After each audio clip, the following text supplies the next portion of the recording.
novamente, para ter certeza.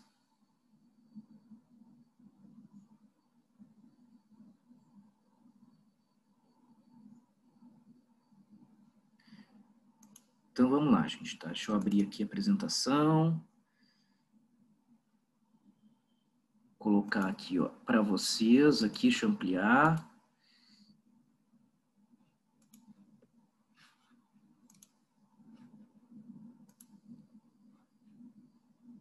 O que houve aqui que não tá indo?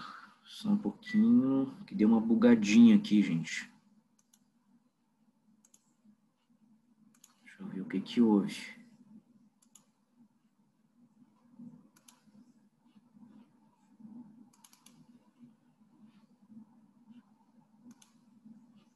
Deixa eu abrir de novo. Agora sim.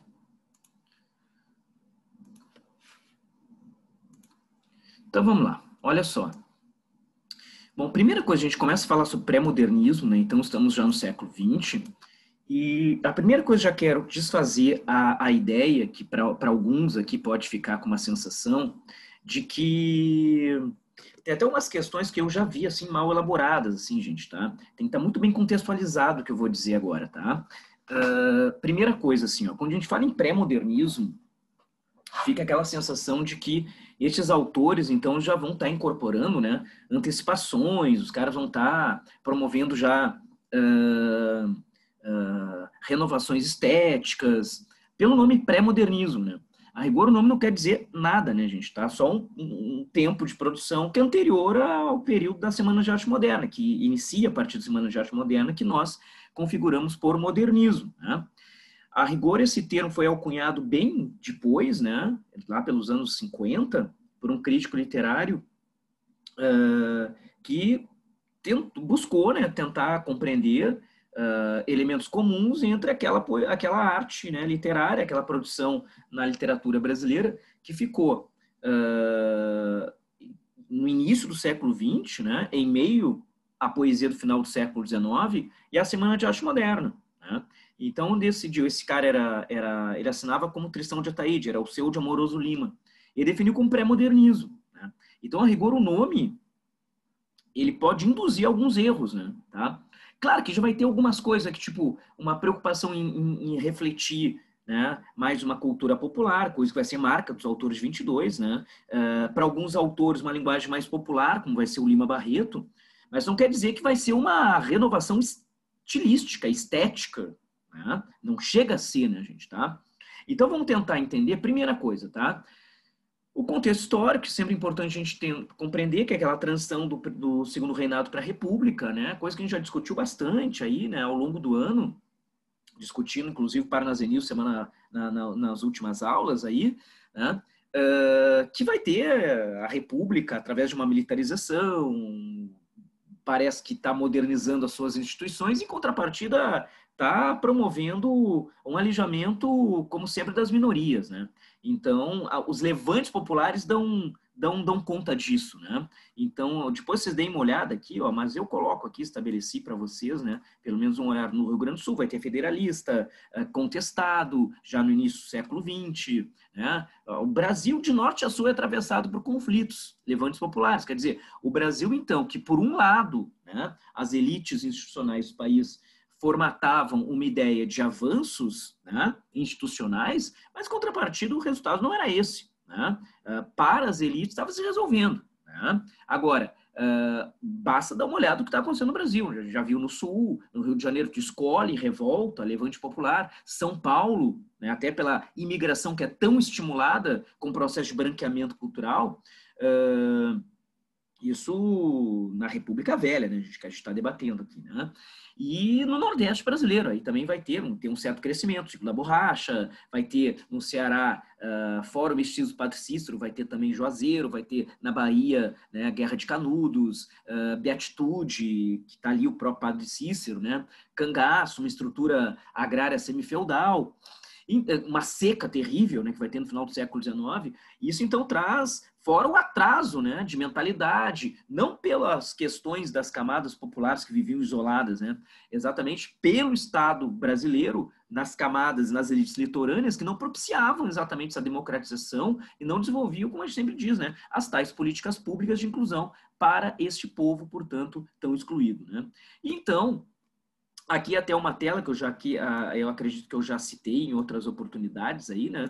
Deixa eu colocar ali para vocês, A Redenção de Cã, de Modesto Brocos, que é um grande artista plástico, Modesto Brocos, mas estava alinhado a uma mentalidade de tempo.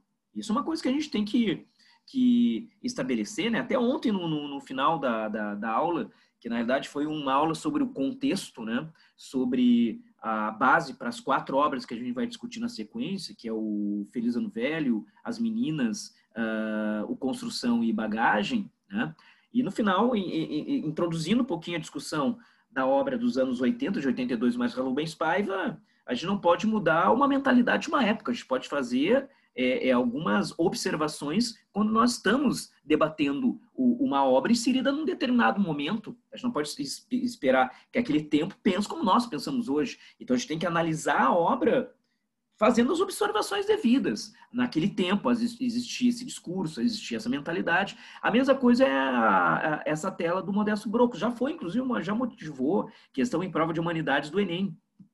Né? E surgiu exatamente, como eu falei para vocês, na República Velha, né, dos militares, principalmente naquela arrancada, um processo de combater a miscigenação, de tentar branquear o Brasil. Por isso estimulou muito a imigração. Né? E essa tela aqui faz uma referência exatamente, né, à imagem, que inclusive, se vocês lembram, né, tem aquele conto do Machado de Assis, que é o Narca, né, que traz os filhos, né, o Sem e o Jafé, né, que são os que brigam, né, e o Cã, que passa a ser o que tenta conciliar o conflito dos irmãos. Vocês lembram do conto aquele do Machado? Só que lá o Machado, com a sua ironia, ele inverte a lógica, porque o Cã é digamos, o filho maldito, né, que foi inclusive expulso por Noé, depois, inclusive, que profanou a nudez do próprio pai, né? E aí o Cã, ele foi expulso com a sua mulher, né? Enfim, né? E com filhos para aquilo que seria o continente africano. Estão entendendo? Então, se associa muito... É uma mitologia, né, gente? Tá? Uma mitologia, né? Seria, então, a redenção de Cã, seria exatamente ele ser perdoado e voltar, portanto, daquele continente, ou seja, deixar do continente negro, ou seja, voltar por um processo de branqueamento, vocês estão entendendo? É doida essa simbologia, mas é uma simbologia que está aí no mundo. Né? Então, o nome da tela do Modesto Brocos já é a redenção de Cã. Já promove uma condição, quer dizer, a redenção e a louvação é o branqueamento. Né? É deixar a África, é deixar de ser negro. Essa imagem. E na tela vocês percebem isso, gente. Tem aqui, ó, tem 3 gerações de mulheres, né? Aqui a avó, né? Seria a origem, né? A filha, mulata, e a criança branca, uma 3ª geração. Então, digamos, a matriarca, levantando os braços para quase que agradecendo, né, a bondade divina, que a criança, portanto, nasceu branca. E está ali agora o esposo, né, da mulher, que está em um processo de branqueamento de 3 gerações. Né? Então, é uma tela que ela representa muito bem aquele período republicano, a política de Estado brasileiro. Né? E já foi uma questão de Enem. Né? Não sei se alguém lembra dessa questão, ter feito essa questão, né? Em edições passadas, eu não lembro qual foi a edição, mas não faz muitos anos essa edição, não. Né? Então, isso representa o Brasil. Aquilo que eu falo para vocês. Então, vamos cancelar, vamos tocar fogo Não é por aí, gente. A gente tem que analisar o tempo e tá aí a arte com o processo também de documentar uma mentalidade. Né? E aí a gente faz os reparos, vamos discutir as lacunas, vamos discutir as simbologias, porque isso serve para a gente entender o Brasil, para entender hoje o Brasil. Né? Então, esse é o debate que tem que ser feito, é com essa seriedade que a gente tem que observar as coisas, tá? Bom, os conceitos fundamentais para o pré-modernismo. Pré-modernismo, então, os autores que começam a produzir, detalhe aqui, ó, eles não têm a consciência, eles não formatam um grupo de escritores, tá entendendo? Cada um está escrevendo em uma parte remota do Brasil, no Rio Grande do Sul, em São Paulo, né? No Rio de Janeiro, outro vai estar escrevendo lá na Paraíba. Então, mais à frente caiu a crítica literária, né, gente, que deu esse caráter de tentar entender um tempo de produção. Tá? Primeiro, até uma coisa que eu acabei não comentando, né, o período, né, a delimitação que a gente fala.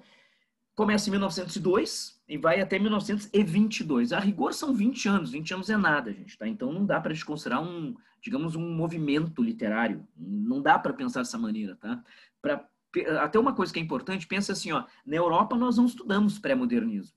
Essa é uma peculiaridade aqui no Brasil. E não é o único termo, como é chamado esse termo de produção, como pré-modernismo. Né? Tem, por exemplo, assim, tem gente que fala, outros críticos, né? Belle Époque, Tupiniquim, né? Um processo, não Tupiniquim eu avacalhei agora, tá?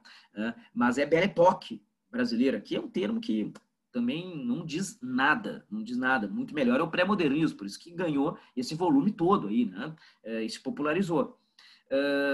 Talvez um outro termo que é interessante, e esse que a gente vai ver, e até eu peço que vocês não esqueçam, que vai ser a marca desses caras, né?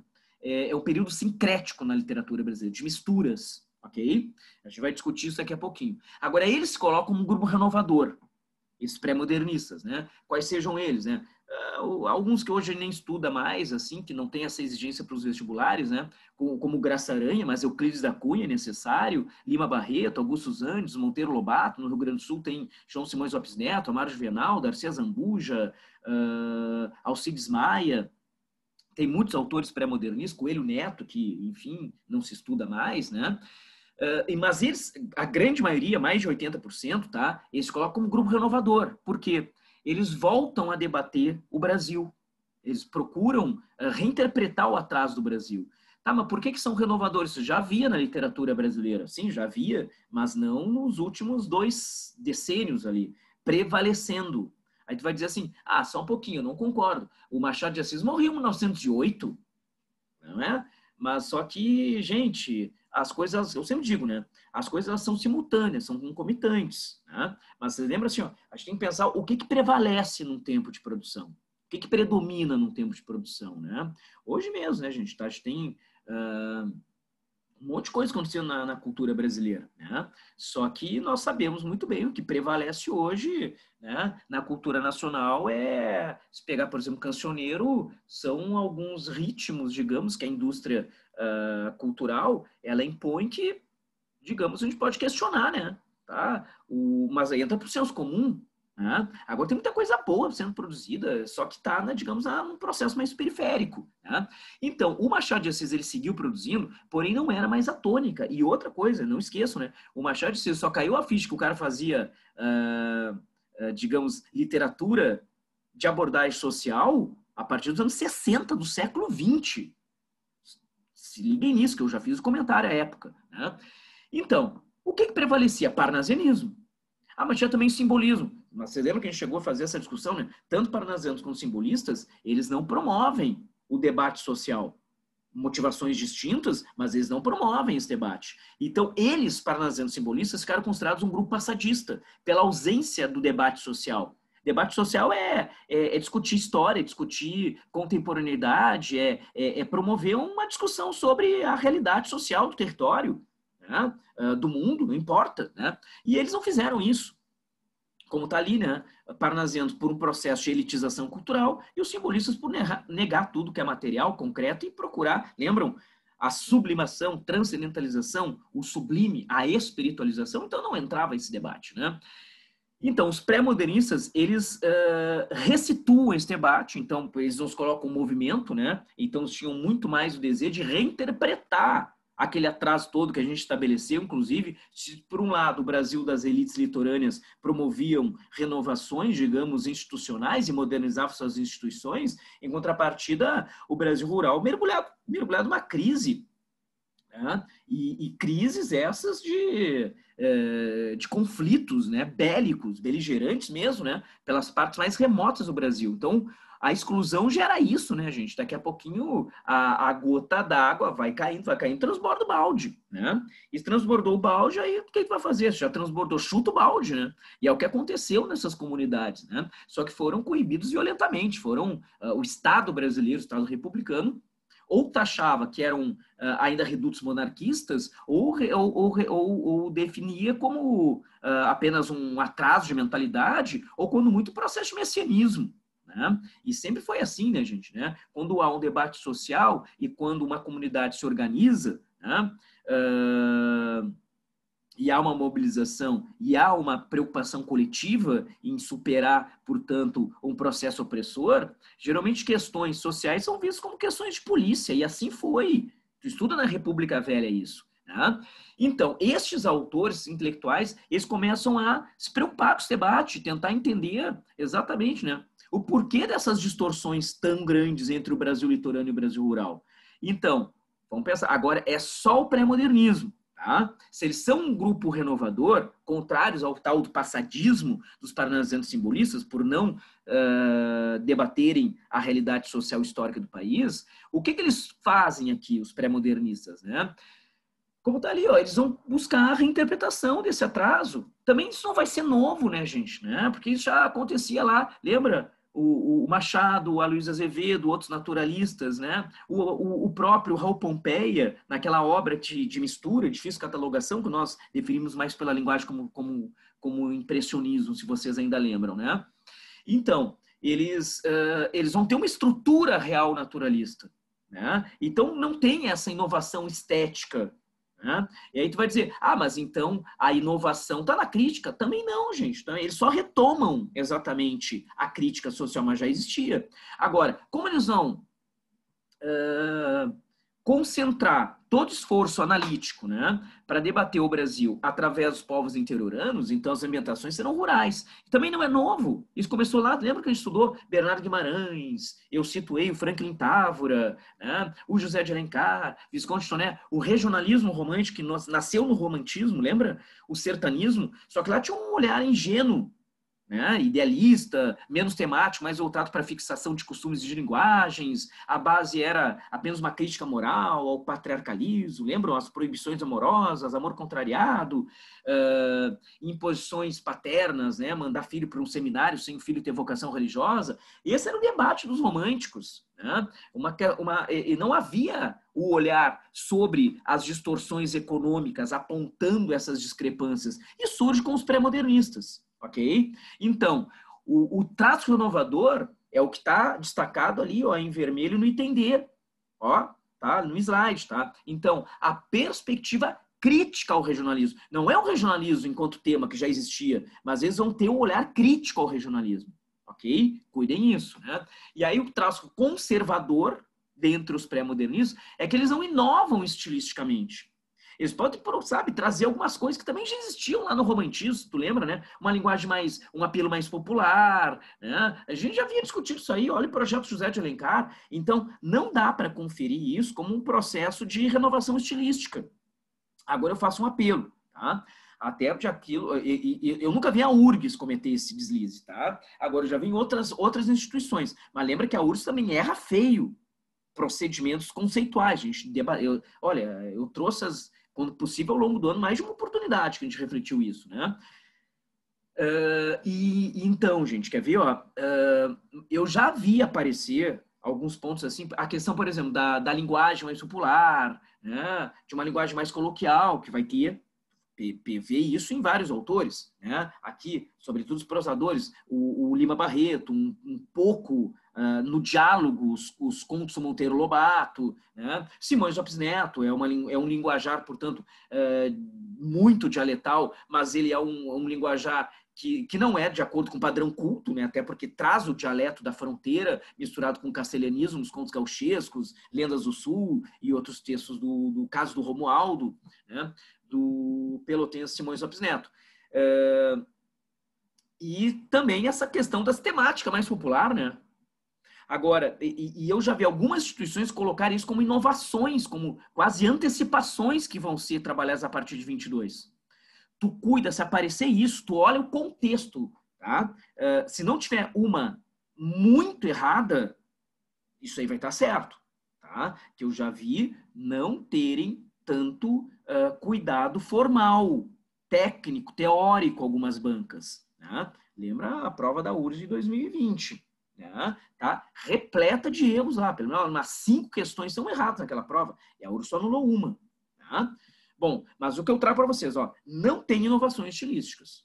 Tá? Por exemplo, para parecer assim, principalmente inovação estilística, eu digo assim, ó, sabe, aquela destruição da sintaxe tradicional, base neológica, que vai ser conquista de 22, verso livre, fragmentação estilística. Não tem, gente, até porque a estrutura é real naturalista, caráter documental, verossimilhança, né? A linguagem, se ela é popular, porque é a verossimilhança, né, gente? Dos realistas, né, dos naturalistas, se tu coloca um cara, né, que está vivendo na campanha sul-granense, como é que vai ser a linguagem desse cara? Se lá do Simões Lopes Neto, se o Lima Barreto coloca uma personagem no subúrbio do Rio de Janeiro, como é que vai ser a linguagem, cacete? Né? Tem que acompanhar, né? Tem que estar vinculado, lembra? A correspondência direta entre linguagem, espaço e personagem, como se constitui. Então isso, cara, na boa, isso não é um traço moderno. Isso é um processo que é o próprio programa do realismo que garante. Né? E essa disposição mais popular, até numa proposição temática, os românticos já faziam isso. Né? Mas, enfim, cuidem, ok? Cuidem. Sempre analisa holisticamente a questão. Não te atira na primeira alternativa. Olha o conjunto das alternativas. Né? Parece contraprodutivo estar falando isso, gente, tá? Mas para evitar aquelas questões erradas que uma banca ela formata e que a gente acaba, de certa maneira, né, dominando o conteúdo e errando por uma perspectiva equivocada de uma banca, então entendam a própria abordagem de uma banca, tá? Numa questão tendo domínio sobre os conceitos, analisando as alternativas, tu consegue pelo menos ter uma ideia, plasmar uma ideia próxima daquilo que a banca ela buscou naquela questão, mesmo equivocadamente. É uma forma de vocês estarem alinhados, né? E acertarem uma questão, tá? Agora, como eu digo para vocês, né? Eles misturam elementos, gente, tá? Então, tem elementos realistas, naturalistas, impressionistas, inclusive, de linguagem sensorial, né? Como os Sertões, Euclides da Cunha, né? O Graça Aranha com Canaã, tem isso ainda, né? Então, pode ver, eles misturam elementos que já existiam. Na poesia, vamos pegar aqui, ó, um autor, sobretudo o Augusto dos Anjos, pré-modernista, né? Ele mistura elementos parnasianos simbolistas, gente. Ele faz mistura. Né? Ele tem domínio técnico superior a muitos parnasianos, ele tem uma poesia extremamente sugestiva, né? Sensorial, também por vezes tem uma ânsia por sublimar algumas coisas, transcendentalizar o seu discurso, né? Tem uma linguagem cientificista que vinha, lembra? Cientificismo tem a ver com naturalismo, né? Então carrega isso também, tem elementos expressionistas que antecipa, esse até antecipa conceitos modernos, não estilísticos, mas com fundamentos modernos sobre conceito de beleza, inclusive, de abordagens, né? A gente vai discutir mais à frente, tá? Mas cuidem, são os pontos para a gente debater a arrancada do pré-modernismo, tá? Os autores, né? Então, alguns aqui, né, gente, tá? Eu só vou passar aqui o conceito, tá? Que não tem muita tradição, mas tá o material completo, tá? Eu só tirei, lembra, os gaúchos, que depois a gente vai ter uma aula, tá? Apenas sobre os gaúchos. Então, não vai ter o Amaro Juvenal, tampouco o Simões Lopes Neto, tá? Até porque depois a gente vai ter uma aula de ajuste. Passando o Enem, eu faço uma aula de ajuste com vocês para a URGS, tá? Ali em janeiro próximo, tá? Então, ali, ó, da esquerda para a direita lá no alto, tá? Nós temos, então, ali, ó, o Euclides da Cunha, no centro, lá no alto, o Lobato, né, o Monteiro Lobato, à direita, à esquerda, a direita e a esquerda é bom, né, seu Osmar? À direita, acima no slide, né, vocês têm ali o Graça Aranha, um cara que ele se projetou demais no início da obra, né, a gente está com uma obra chamada Canaã, né? Sucesso de público, sucesso de crítica, foi muito jovem, ele foi inclusive conduzido à Academia Brasileira de Letras para depois romper com a Academia Brasileira de Letras, né? Acabou ingressando, né, como militante modernista brasileiro, não é um autor, digamos, de grande contribuição, digamos, de qualidade em termos de arte no modernismo, mas é um cara que teve ações importantes, né, para o modernismo brasileiro. O Graça Aranha está lá no alto, né? Tá? Então, à direita. Abaixo na esquerda, abaixo então ali do Euclides da Cunha, O João Simões Lopes Neto, no centro, abaixo, né, no slide, o grande escritor, né, gente, tá, o maior aí de todos aí, né, um dos maiores brasileiros, que é o Lima Barreto, e à direita o genial Augusto dos Anjos. Então, são grandes autores, né? Vamos dar uma olhadinha então aqui, ó. Este aqui que você sabe a importância de Euclides da Cunha. É um autor, assim, que é fundamental, gente, fundamental, né? E a gente está se aproximando, por exemplo, né, dos 100 anos, né, da sua obra agora, e 100 anos já foi, né, dos 120 anos da sua obra, né, Os Sertões de 1902, né? Então, é um autor que a gente tem que dar muita atenção, né? O ano passado se lembrou, então, os 110 anos de morte do autor, né? Foi, inclusive, acho que foi na Flip, que foi, inclusive, o autor homenageado, né? Então, um autor está sempre... olha, a obra de Euclides da Cunha se coloca os sertões, gente. Tem muita gente que... esse Brasil conservador, né, gente, tá? Que diz que é um autor superado, que é uma obra que é ilegível. Olha, gente, a pessoa que diz isso, primeiro tu desconfia, tá? Tu desconfia dessa pessoa enquanto, digamos assim, tá? Vamos pensar como é que eu posso dizer para vocês de uma forma um pouco simpática, né? Pensando, digamos assim, ó, uma cidadania inclusiva, tá? Desconfia da cidadania dessa pessoa pelo seu olhar que ele vai lançar ao mundo, né? Pela sua perspectiva de Brasil, né? Este Brasil, se uma pessoa afirma isso, que é uma obra elegível, um autor que é uma obra que não diz mais, né, aquilo que pode estar representando o Brasil hoje, né, os Sertões de Euclides da Cunha, tu desconecta dessa pessoa, né? Porque ela está prestando um grande desserviço, né? Porque ela está instrumentalizando a sua ideologia para alguma coisa muito sombria e obscura na realidade brasileira, né? E a academia, por vezes, faz isso com Euclides da Cunha, né? Eu digo que a obra de Euclides da Cunha, ela está no mesmo patamar, gente, tá? Eu coloco no mesmo patamar de Casa Grande Senzala, né? Do Gilberto Freire, né? Da mesmo patamar de Raiz do Brasil, né? Do Sérgio Buarque de Holanda. Eu coloco no mesmo patamar, gente, tá? E tá aí Os Sertões, do Euclides da Cunha. Primeiro que não é uma obra ficcional, começa por aí, né? Mas vamos falar um pouquinho sobre Euclides da Cunha, né? Que era republicano convicto, teve uma carreira militar, era engenheiro, chegou a ser expulso do colégio militar ainda menino, porque empunhou o seu sabre, né?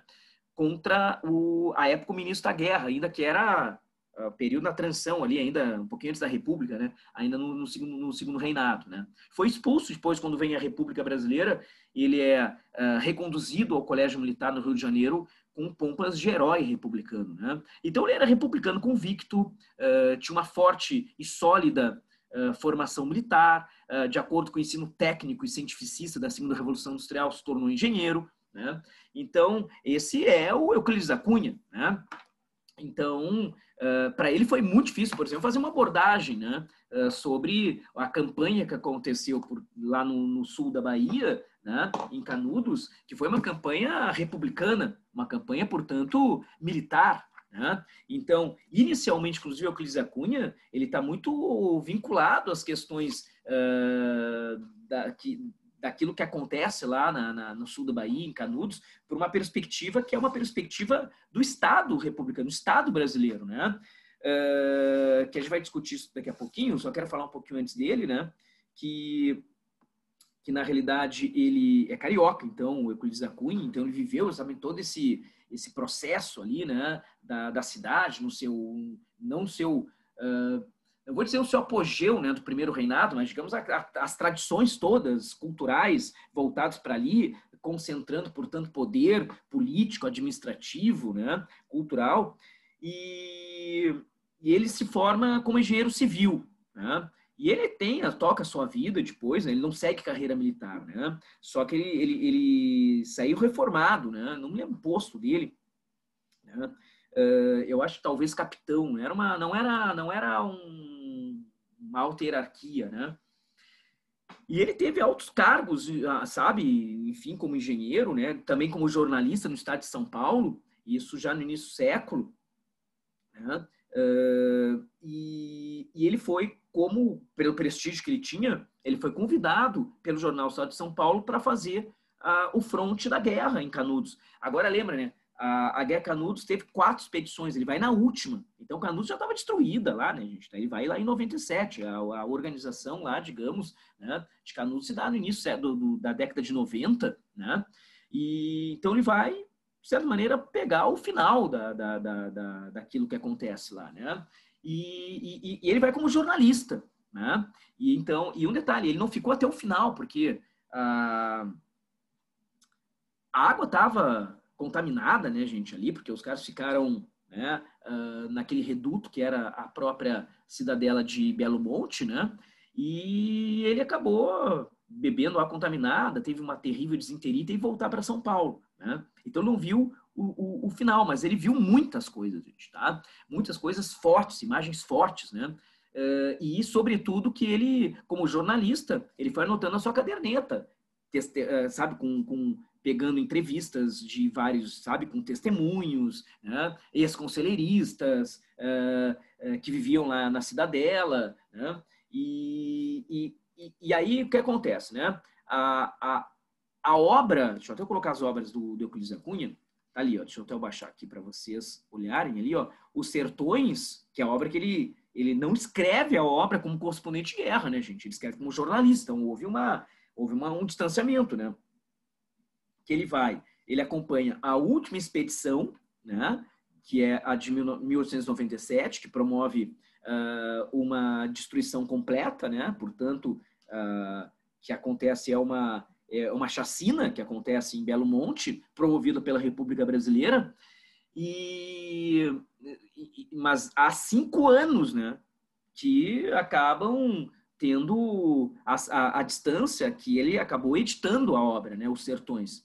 Então ele tinha lá as suas sensações como jornalista da região, da questão da vegetação, do conflito, da formação da terra, dos homens e mulheres que ele viu, a questão, portanto, da mestiçagem, do caboclo, né?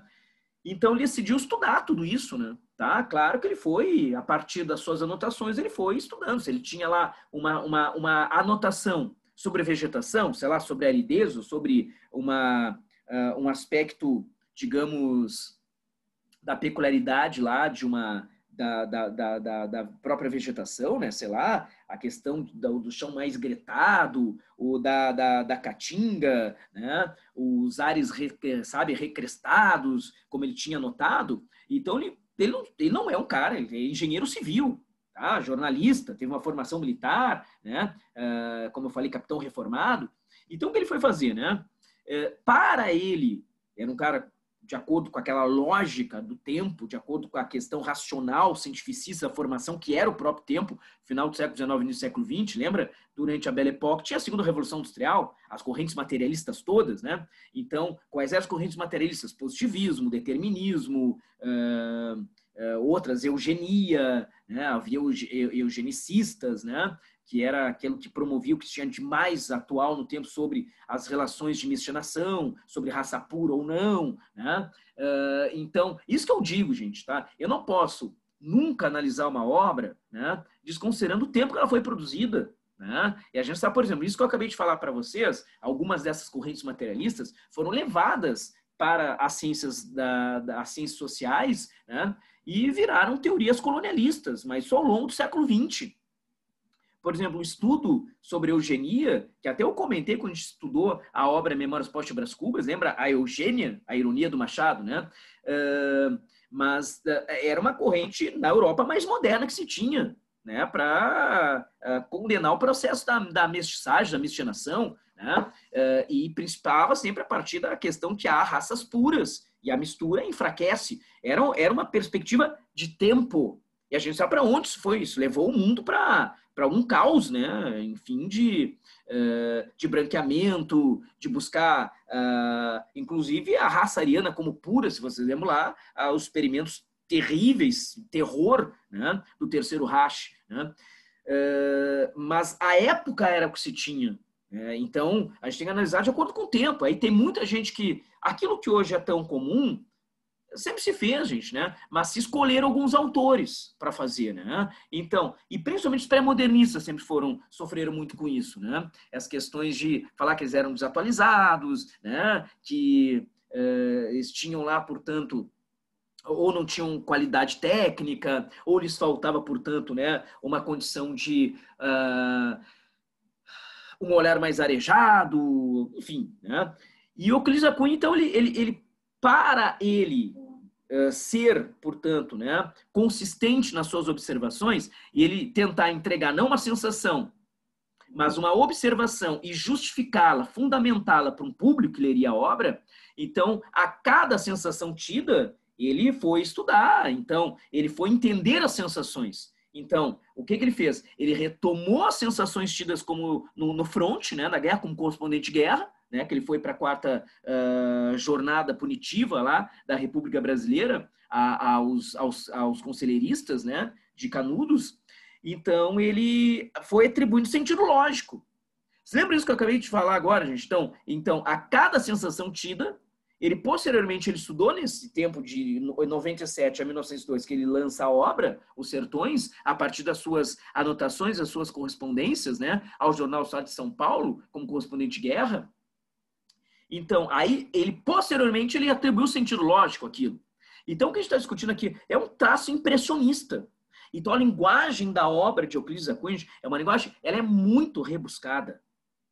Isso é um ponto, gente, que, olha, eu vou dizer para vocês, a cada 10 questões históricas em qualquer instituição sobre os sertões, olha, mais de 70% pelo menos vai, para não ser o cerne da questão, mas vai replicar, vai respingar, tá? Em alguma coisa vai repercutir a linguagem da obra. Tá? Pode não ser o foco da questão, como eu falei, mas vai estar repercutindo um pouco. Tá? A grande obra deles são os sertões. Tá? Isso que a gente vai discutir agora. Tá? Então vamos lá, vamos fazer uma discussão aqui. Ó. As questões básicas. Tá? Ele relata a Guerra de Canudos. Tá? Então não é obra ficcional, como está ali. Então não há personagens ficcionais, né? Porque as personagens que aparecem lá são históricas, são homens, são mulheres, portanto, que ele entrevistou como jornalista. Né? E a figura, o líder, que é o Antônio Conselheiro. Né? Eu não vou entrar na discussão do conflito, né, gente? Tá?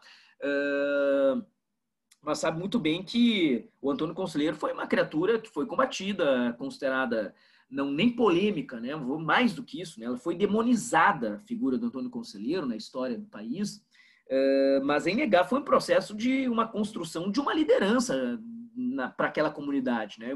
Não só para aquela comunidade, uma liderança regional, né? De grande valor, né? Só que as coisas eram muito confusas, que era um país muito atrasado, né? Então, tu imagina, o Antônio Conselheiro, ele era produto de uma época em que havia um atraso de mentalidade no interior do Brasil, né? Cada vez mais afastado das questões de um Brasil litorâneo que se desenvolvia, e aquele período que nós tínhamos uma seca terrível no Nordeste, nós tínhamos a questão do cangaço, né? Fluindo com toda intensidade, um processo de uma forte beatitude, as questões agrárias não tão diferentes de hoje no Brasil, né? Mas, digamos, né? Muito menos, né? Digamos, vamos colocar assim, ó, com um processo de estar, né, conseguindo constituir um processo de uma legislação, né, um pouco mais justa. Então, era um processo extremamente arbitrário, né? Era uma estrutura, dá para a gente falar que era uma estrutura semi-feudal da terra, gente, né? Então, em que os trabalhadores, a gente imagina, pouco, né? Então, houve abolição, mas a questão, imagina, o trabalho na terra era um trabalho semi-escravo, né? Tá? Então, era uma condição de penúria, de precarização, né? E aí o que acontece? O Antônio Conselheiro tem uma vida bem acidentada, né? E que ele acabou ingressando nesses cursos de beatitude no Nordeste brasileiro, depois de acidentalmente ele ter matado a mãe quando ele tentou uma coisa muito trágica, né? E ele foi vingar sua honra, né? Que tinha sido traído pela mulher, uma questão de adultério, e fez uma tocaia para a mulher, só que não apareceu a mulher dele, foi a mãe, e ele aí diz que ele surtou, né? O Antônio Conselheiro. E aí então ele se tornou conselheiro depois, né? Então ele fez um desses cursos de beato e começou a pregar, né? E começou a ter seguidores e fazendo reformas em pequenas igrejas, capelas, cemitérios, né? E começou a pregar a sua palavra, né? a partir das Sagradas Escrituras. Agora, só que tem detalhe, gente, que o beato, ele tinha essa condição de poder pregar a palavra de Deus, mas não poderiam ter muito mais, né, autoridade do que isso, né? Então foi uma forma que a Igreja Católica, né, sempre como aquele poder mediador, ela teve de não investir, porque a questão de formar padres leva tempo e dinheiro da Igreja Católica, né? Formar beatos é bem menos, né? Então o cara faz lá um curso intensivo lá, né? Faz uma preparação religiosa e tu colocava lá no Agreste, colocava lá nas partes mais remotas do Brasil, né? As criaturas para trazer um processo de resignação cristã, de apaziguamento, né? E tudo mais. Foi uma estratégia da Igreja Católica no Nordeste brasileiro. Tu vê o caminho das romarias, tem até hoje no Nordeste brasileiro. Eu não estou criticando, eu só estou fazendo uma constatação, né, gente? Tá? Então, isso está incrustado na formação, né, do Brasil, né? Isso desde um processo colonial, né? Desde a presença de jesuítas na Bahia, se vocês lembram, desde lá o século XVI, XVII, né? Bom, e o Euclides da Cunha, ele vai para essa região, né, depois, mas ele vai pegar uma região já destruída, né, porque o Antônio Conselheiro, em determinado momento, né, ele finca o cajado numa região, que é ali Vaza Barris, próximo ali do sul da Bahia, essa região de Belo Monte, né, e ele, de uma forma, aí entra muito o messianismo, né, e uma condição de fazer algumas predições sobre o futuro, como visionário. Ele diz ali que vai fundar uma cidadela de Belo Monte, né? E ele fala algumas coisas que ficam até hoje, aí estão registrados, né? A gente está até no cancioneiro brasileiro, na literatura, né? Digamos, na memória do povo do Nordeste, né? E do Brasil, na literatura de cordel, aquelas máximas que ele diz, né? Antes, quando está fundando a cidade, né? 4 fogos atingirão Belo Monte. Foram 4 expedições punitivas a Belo Monte, né, na campanha de Canudos do Exército Brasileiro, a partir da afirmação punitiva da República Brasileira, né, dos militares.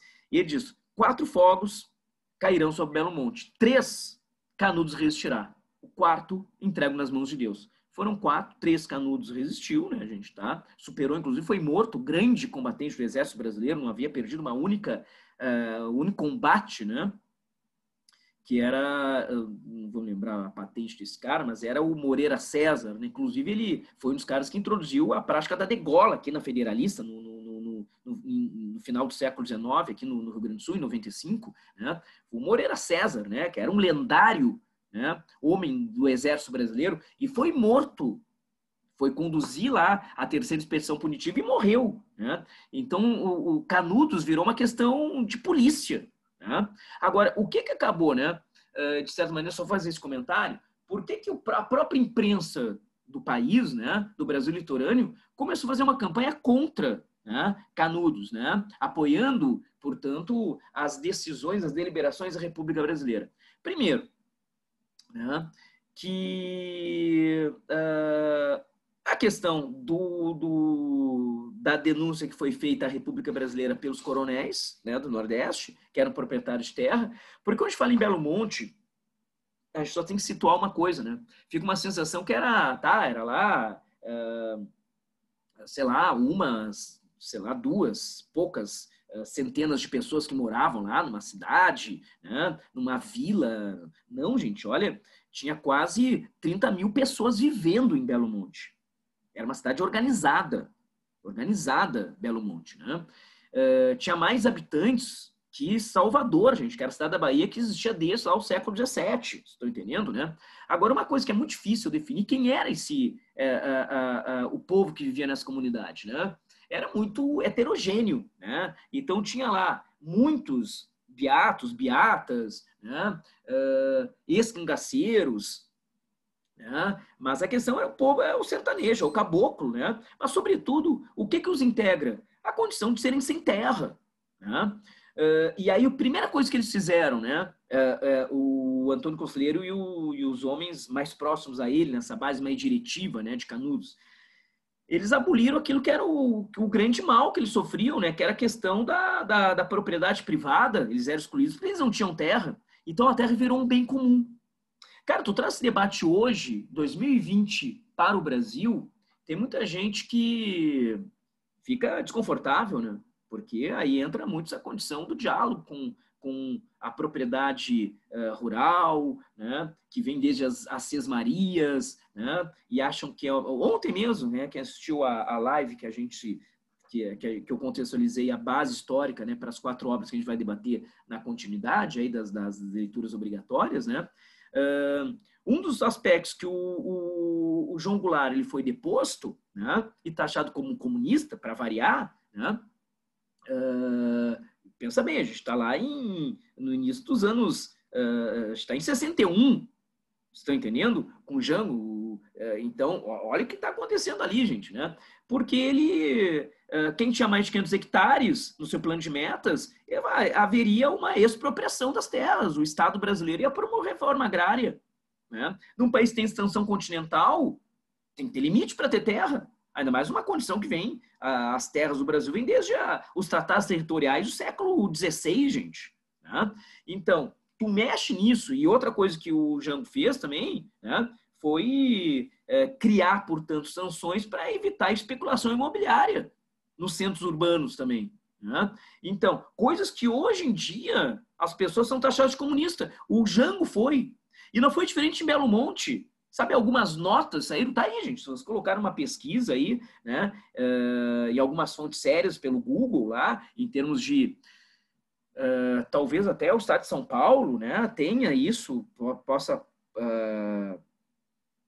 permitir pesquisa via rede, né, via internet, né, de capas de jornais, né, históricas, né, daquele período.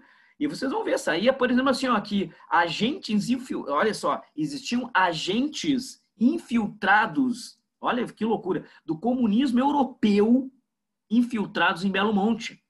É sempre a mesma coisa, gente. As elites brasileiras, no momento que elas sentem que elas vão perder, que sabe aquela coisa que não é, sabe, é aquilo que são apenas privilégios, não são direitos. A elite brasileira teve o privilégio à terra, não teve o direito à terra, porque foi dada a ela a terra, né? Então, a primeira coisa que começa a atacar, né? Comunista, né? Que não sei. Então, vira questão de polícia. Estão entendendo? Isso virou questão de polícia. E aí o que acontece? Aí os donos de terra, porque de onde é que vocês acham que saíram esses quase 30 mil, né, canudenses que viviam lá, portanto, na região de Belo Monte, né? Saíram da onde? Era mão de obra quase escravizada destes senhores de terra, né? Então os caras ficaram desassistidos, vocês estão entendendo? Né? Então sofreram um baque, aí se assustaram com aquilo, uma organização, né? Quando os trabalhadores se organizam campo ou cidade, vira um caos, né? E a República Brasileira comprou, né, a reivindicação dos agroboys do tempo, né? E o que eles fizeram? Vamos destruir, né? E deram carta branca, né? Então, o que acontece? As petições levam, portanto, à tragédia, né? Agora, claro que o Euclides da Cunha, ele leva uma linha editorial do Jornal do Estado de São Paulo, que era exatamente essa, que eles eram lá, era uma horda de loucos, né? Tinha um louco que os conduzia, que era o Antônio Conselheiro, eles eram monarquistas, porque o Antônio Conselheiro, ele pregava exatamente, isso é inegável, né? Mas tem que entender qual o contexto, né? Que ele pregava exatamente um ataque à República. Porque, se a gente lembrar, a primeira Constituição Republicana, ela faz ela tirou em parte um pouco o poder da igreja, né? Porque ela instituiu o casamento civil.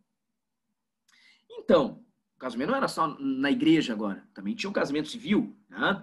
E aí, isso, para quem tem uma mentalidade muito atrasada, como o próprio Euclides da Cunha, a gente fala assim, ó, que há um atraso de pelo menos 200 anos aqui, né? Ele fala lá quando ele vai para o Nordeste brasileiro. Por quê? E não é porque o povo é atrasado, ele não quer, portanto, se atualizar. Porque quem tem, portanto, né, digamos, o que permite o acesso a um processo de desenvolvimento cultural, de conhecimento, é o governo, gente, é o Estado Nacional, né? E que estava nem aí, né? Então era o processo de dar as costas, literalmente as costas, litoral de costas para o sertão, né? E o Euclides da Cunha diz, olha, devido ao insulamento, olha a linguagem mais rebuscada, que é o isolamento, eles ainda vivem aqui a um processo de um atraso de 200 anos. Se tu voltar 200 anos, havia ainda uma crença sebastianista. Aquela condição do milenarismo, lembram? Então, o Antônio Conselheiro, ele era sebastianista. E aí, quando vem aquela imagem, então, a condição da monarquia, isso é a república, aí vem toda aquela condição da moral, da religiosidade, isso faz uma separação, por exemplo, né, a questão do casamento, né? Então, Antônio Conselheiro começou a ver que a república, e a república também, nas suas principais articulações e definições, né, naquele primeiro momento, pós a Constituição de 91, se nada resolvia os problemas e as agruras deste povo nordeste, né, e os caras estavam lá, tiveram que se reunir, né, fundar, portanto, um povoado e começar a se organizar, então, a República ele considerava que era o anticristo. Né? Ele pregava isso. Então, mas daí a imprensa litorânea começar a divulgar que os caras eram monarquistas, milenaristas, antirrepublicanos, era uma horda de louco e de fanáticos, aí então tu sabe que a imprensa muitas vezes, né, ela fica ao lado do grande capital mesmo, né, gente? Tá ao lado de quem tem o poder, ao lado do Estado brasileiro, né? Enfim, isso não é novo, né, gente? Não é novo, né, na história política do Brasil. O Brasil ele tende a se repetir, ele vai se repetindo, é um processo cíclico. É cíclico o negócio, né? Muito que a gente debateu ontem, por exemplo, que motivou a ditadura militar, elementos semelhantes a isso aqui que a gente está discutindo aqui. Né? A gente chegou a discutir ali que no golpe de 64 a imprensa ficou ao lado, os empresários ficaram ao lado da ditadura militar, né? Num processo que acabou e rompeu e fez a democracia sangrar. As instituições foram desmontadas no Brasil, né? A partir de 64. Enfim, a classe média ficou ao lado, né? A imprensa, parte dela ficou ao lado, a grande imprensa, né? Pensar dessa maneira, né? Empresários, enfim, não muda, né, gente? Tá? Não muda, né? Agora, esse é o cenário, tá? E o Euclides da Cunha, então, vou olhar para isso aqui, ó, ele constrói uma obra que ela não é ficcional, como falei, tá? Então não tem personagens ficcionais. E é uma obra, então, que ela fica entre a sociologia, pela reflexão ao fato, e ao fato é história, e a literatura pela linguagem. Cuida isso, tá? Mas se ela não é ficcional, ela não tem aquele conceito de literariedade, lembram? A literariedade, a gente já discutiu, é o valor artístico, tem pela linguagem, né? E a denúncia que ele vai fazer, né? Claro que aos poucos, é uma obra que ela é bem articulada, ele vai tomando consciência, ele vai analisando isso, né? É a única obra, digamos assim, de fato, na literatura brasileira, que tu percebe um escritor se formar enquanto cidadão. É muito... E para ele, olha, gente, foi difícil, né? Porque imagina, o cara era republicano convicto, tinha uma formação militar, né? E era uma ação da República dos militares aqui, né, gente? Era uma ação militar, né? De grande proporção, né? E ele fez uma divisão da obra em 3 partes. Tu é obrigado a saber isso: a terra, o homem e a luta, né? Então, e tem que saber exatamente essas, tem que ser a ordem. Já teve questão que estava lá, ó, a obra Os Sertões é uma obra dividida em 3 partes, a saber quais sejam elas: o homem, a luta e a terra. Tá errado, tá? É a terra, o homem e a luta. Mas tá tudo ali. Não, gente, porque tem uma ordem interna. Primeiro ele tem que analisar, né, a região, né? Ele faz uma genealogia, ele vai montando uma genealogia, portanto, geográfica dos aspectos que constituem, portanto, a Terra. Aí ele parte para tentar compreender quem é o homem que vive nessa Terra, ele parte para a genealogia humana, né? E vai discutir o sertanejo, e na relação do homem com a Terra, então, ali, ó, da segunda com a primeira parte, aí vai ter o conflito. Né? Então, claro que as 2 primeiras partes elas são muito pesadas em termos de base descritiva, cientificismo, mas são necessárias para chegar na terceira parte. Gente, tá? É uma obra que ela é muito bem articulada. Né? E, claro, a própria divisão da obra já vai projetar, sobretudo, uma questão, que é o determinismo. A Terra é o meio, o homem é a raça e a luta é o momento histórico. Quantas vezes já apareceu em prova? Fora as relações também de positivismo, né? De causa e consequência, né? Que o texto tem que estar muito bem organizado internamente para ter uma progressão, sabe, de sentido rêmica e também semântica, né? Então, a tal da ordem e progresso, que está na bandeira republicana, que é a base positivista de Comte, né? Mas, sobretudo, é o determinismo, né? A terra é o meio, o homem é a raça e a luta é o momento histórico, tá? Para ver que isso vai trazer um estilo que está ali, né? Que é a linguagem, né? Mas é muito pomposo. Se aparecer linguagem simples, coloquial, mas tu risca na hora. É muito complexo, é muito rebuscado a linguagem do Euclides da Cunha, né? como tá ali, né? É uma mistura de várias coisas. É um sincretismo puro, que é a marca dos pré-modernistas, né? Estudo científico com o processo da reportagem de guerra, da sociologia, a questão documental, né? Da literatura pela linguagem, o panfleto pelas ideias também que ele passa a defender, de uma forma, por vezes, até explícita na terceira parte, e o revisionismo histórico, né? Então, é difícil catalogar, mas é uma obra que, eu digo para vocês, ela é necessária para a nossa história e para a cultura brasileira. A linguagem, tá? Eu só quero que vocês, depois vocês leiam, tá? Eu sempre tenho colocado bastante material nos slides aqui, mas vocês deem uma olhada depois aí, tá? Primeira coisa, eu coloco lá no alto ali, gente, tá? Pensa que essa obra já apareceu assim, ela é considerada, por exemplo, uma espécie de um barroco cientificista, tá? Pela questão extremamente sensorial, rebuscada, e pelos termos da ciência, né? Que ele vai emprestando para tentar analisar tudo que está acontecendo, né?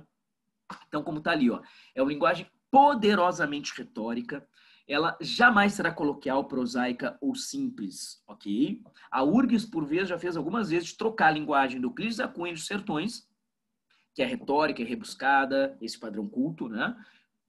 Com uma linguagem coloquial, que é a linguagem de Lima Barreto. E lá para o Lima Barreto, que vai ambientar nos seus subúrbios, né? E a linguagem é popular, porque as personagens são populares, vendo nos subúrbios, então lá é prosaica, coloquial, em Lima Barreto, né? E falam que lá no Lima Barreto, a linguagem ela é rebuscada. Vocês estão entendendo? É uma linguagem com preciosismos vocabulários. A URGS, mais de uma vez, já fez trocar a linguagem de Euclides da Cunha com Lima Barreto. Tá? Cuida isso.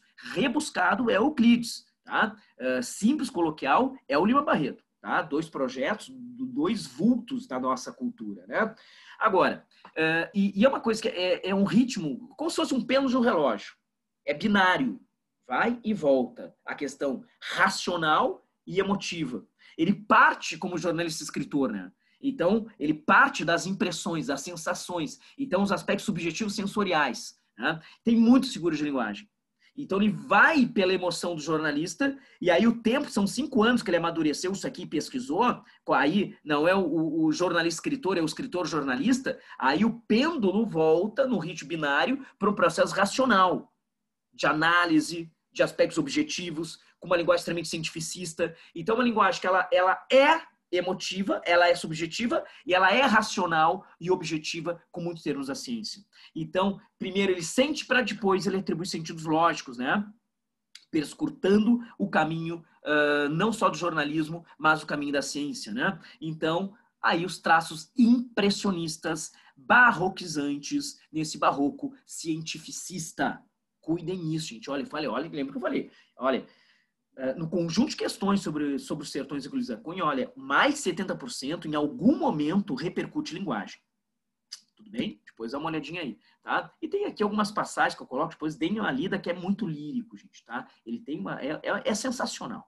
É sensacional. É uma obra difícil, mas ela é estupenda, a obra, né? E aí vamos ver aqui os sertões, né? As partes que constituem. Então, uma das raras imagens, né? Lá dos sobreviventes, né? Deixa eu até colocar para vocês aqui, ó. Eu acho que eu não coloquei o nome do que são raras as fotografias, né? Mas as fotografias geralmente vocês veem até em materiais de livros de história, de literatura, é do Flávio de Barros, que também fez essa campanha como jornalista, mas como fotógrafo. Então, tem que ser sempre esse registro Flávio de Barros, né, que trouxe muitas imagens, né, da crueza, né, e provavelmente essas pessoas, pode ver que estão aqui, né, que são sobreviventes, só que são sobreviventes, que na realidade eles são, pode ver, basicamente são o quê? Mulheres e crianças, né? E vai ter velho aí também, véia, né? Então, e basicamente o que aconteceu aqui, gente, tá? Que eram prisioneiros de guerra, né? E eles eram vistos como inimigos da República, né? Para essa República, sabe, dos militares, né? Dos agroboys, né? Que exigiram da República acabar com essa organização aí, né? E o que acontece, né, gente, tá?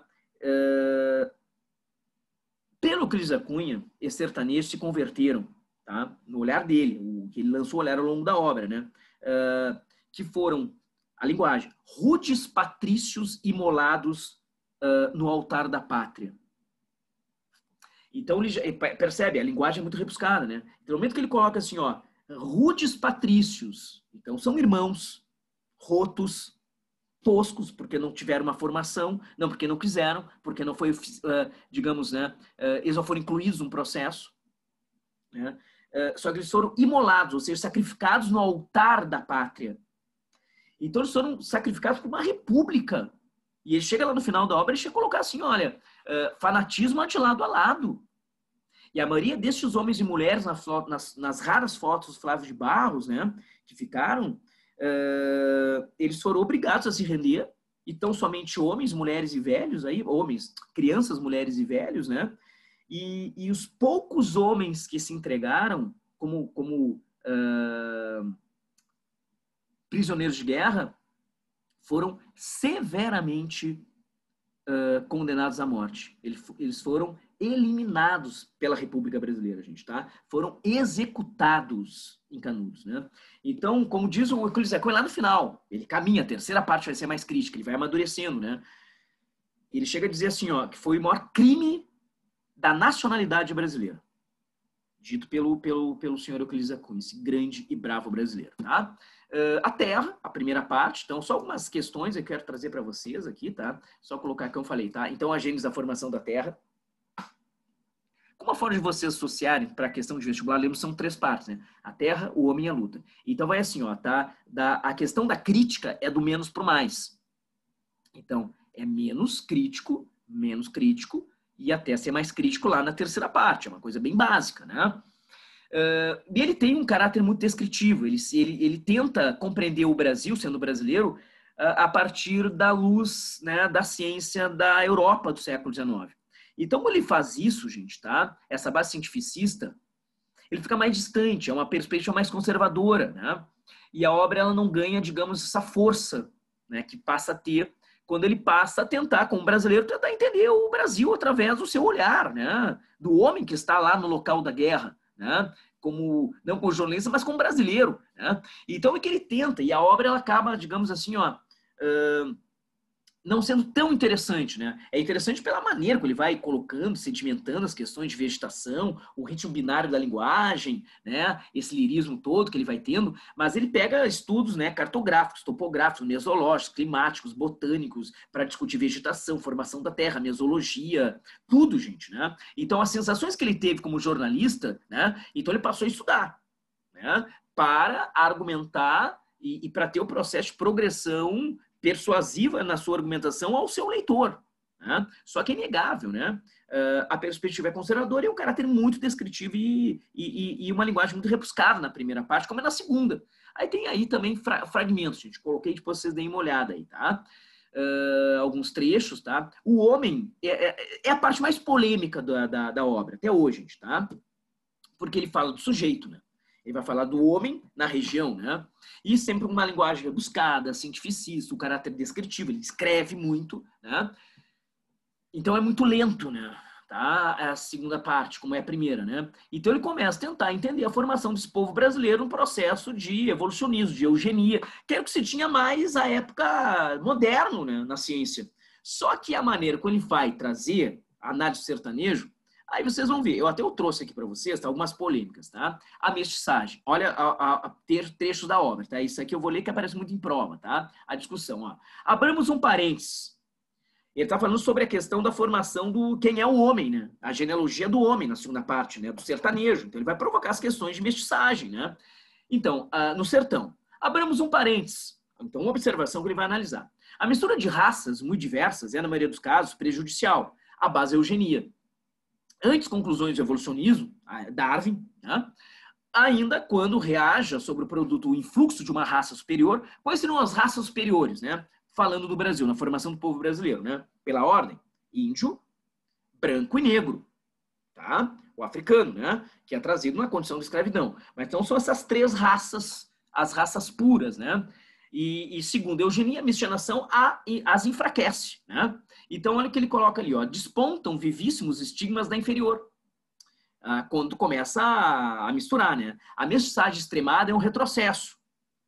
De sorte que o mestiço, traço de união entre as raças, breve existência individual em que se comprimem esforços seculares das tais raças puras, é quase sempre um desequilibrado. Então, tá entendendo? Isso, cara, é claro que hoje se evidencia por um olhar, seja sociológico, por um olhar antropológico, por um olhar, não importa, até meramente cientificista, superado.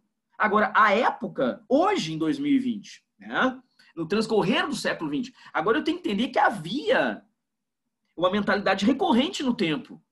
É isso que muitas pessoas e eu digo, por mau caratismo, porque quem tem a questão do caminho analítico, gente, tá? Em termos de uma intelectualidade que tem que analisar por uma base teórica, né? Tem que entender que por distanciamento na análise não pode fazer esse processo de tentar contaminar, né, o tempo que foi produzido o texto pelo tempo que está sendo produzida a análise. Isso é mau caratismo, isso é desonestidade. Quem faz isso, olha, é canalha, não é um intelectual canalha. Né? Quem está lançando mão desse instrumento de análise, gente, olha, é desonesto com a intelectualidade, com a sua própria formação. E induz, portanto, ao erro muitas pessoas. Ok? Então, não é simplesmente um erro. A gente pode fazer um erro, é o senso comum das redes sociais, estão entendendo? Agora, quem tem uma formação científica, teórica, e faz esse tipo de análise, é mau caráter, é canalha. E é o que a gente está vendo muito hoje. Muito hoje. Né? Então, tu faz a análise aqui, ó, tu faz a leitura do texto Euclides da Cunha, e aí o que tu vai fazer? Aí tu traz exatamente, né, a margem do tempo, né, e tu faz assim, aí tu abre e sim, né, vamos colocar, como reproduzindo o que ele colocou, faz um outro parênteses, né? Então, olha, o caminho disso demonstrou um processo de muito atraso, né? Um processo anacrônico, foi muito superado, né? Enfim, mas a época era o que se tinha. Né? Mas outros intelectuais não utilizavam. Como hoje também, né? Tem instrumentais teóricos, pessoas usam e outras não usam. Então, também não serve para nada esse tipo de análise, gente. Né? E cada um, ao seu tempo, faz o seu ajuizamento. Né? Mas vamos tentar olhar aqui. Ó. E o mestiço mulato, mameluco ou cafuso, né? Ele coloca cafuso, menos que o intermediário é um decaído. Porque ele está exatamente, né, estigmatizado por uma raça inferior. Né? Segundo a eugenia, segundo como ele está alinhado à análise, né, Euclides da Cunha. Sem energia física dos ascendentes selvagens, né, mais próximos da raça pura, mesmo mestiços, e sem altitude intelectual dos ancestrais superiores. Porque a miscigenação, dado um processo de continuidade, a partir desses influxos todos, vai sendo um retrocesso, como ele colocou. Né? Só que, à medida que ele vê como elemento fraco, ele vê que esse sertanejo é forte também. Mesmo assim, ele tem essa condição pendular, gente, tá? Então, ele vai e volta, essa condição, sabe, antitética do Euclides da Cunha, né? E ele estabeleceu também, que é uma verdade, né? Que o atraso se deu pelo isolamento. É isso aqui, ó, gente, tá? Olha a análise que faz o Euclides da Cunha, né? O abandono em que jazeram teve função benéfica. Sempre ele vê um aspecto positivo e outro negativo. É aquele elemento que eu falei pra vocês, é binário, ele vai numa análise sempre pendular, né? O que teve de maléfico, né? O atraso, né? Um atraso intelectual, né? A pegar em 1897 tem lá muitos que eram, como o próprio o Antônio Conselheiro, que era sebastianista. Né? Agora, o que tem de benéfico? Libertou-os da adaptação penosíssima a um estágio social superior e, simultaneamente, evitou que descambasse para as aberrações e vícios dos meios adiantados, a civilização. Elementos, por exemplo, como a corrupção, estão entendendo? Né? Os processos de estamentos sociais, as lutas, portanto, né, que remetem aos processos de desumanização por busca por outro luzimento, né, dos meios mais civilizados. Né? Então, ele vê dessa maneira também. Então, ele vê que esse sertanejo, ele eticamente, ele tem o seu vulto. Ele tem a sua, não a sua liquidez, ele tem a sua importância. Né? E que também o isolamento, o tal do insulamento, trouxe uma coisa benéfica para ele. Né? E aí vem essa imagem aqui, ó, que isso aqui todo mundo já viu em um outro momento em prova, gente. Tá? Deixa eu colocar ali. Ó. Eu coloco como titanismo e a deformação.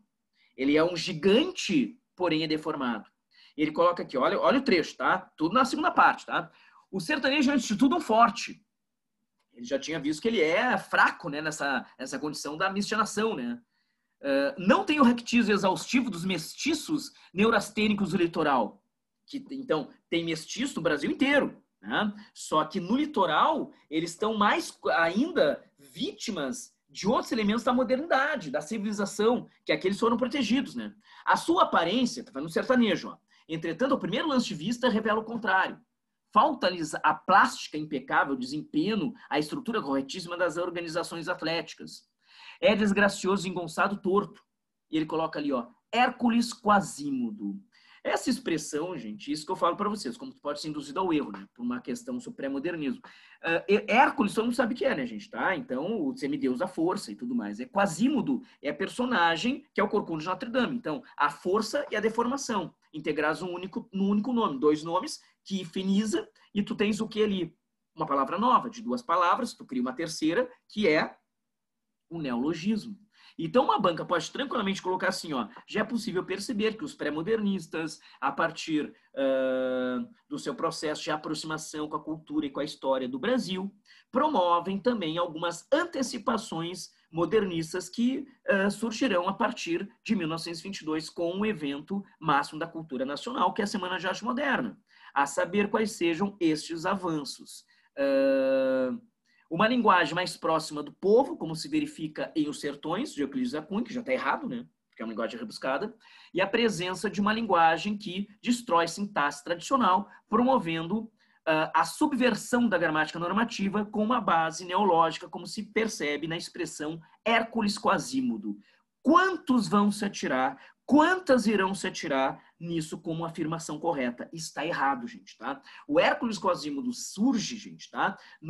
Naquilo que é pela erudição e por um caráter mais irrequieto que tem o Euclides da Cunha, num processo de uma linguagem extremamente rebuscada que ele tem, tá? Então, ele traz isso para sintetizar por um aspecto antitético o que seria o titanismo na força hercúlea, né, desse sertanejo, mas a deformação ficcional que ele coloca através da referência ficcional do Corcunda de Notre Dame, que é o Quasímodo. Então, para sintetizar aquilo que ele quer dizer, num único conceito que ele cria, que é o titânico e o deformado sertanejo, o Hércules Quasímodo. Mas não é por um princípio de, como eu digo assim, de subversão estética, de ruptura estética, de iconoclastia. Não é isso, gente. Cuidem, portanto, tá? Mas é bem polêmico isso aqui, tá? Então, a segunda parte, né? Aí fala também do Antônio Conselheiro, né? Depois dê uma olhada em como ele observa. Ele vê uma força, mas ele vê uma coisa muito, digamos, decadente, né?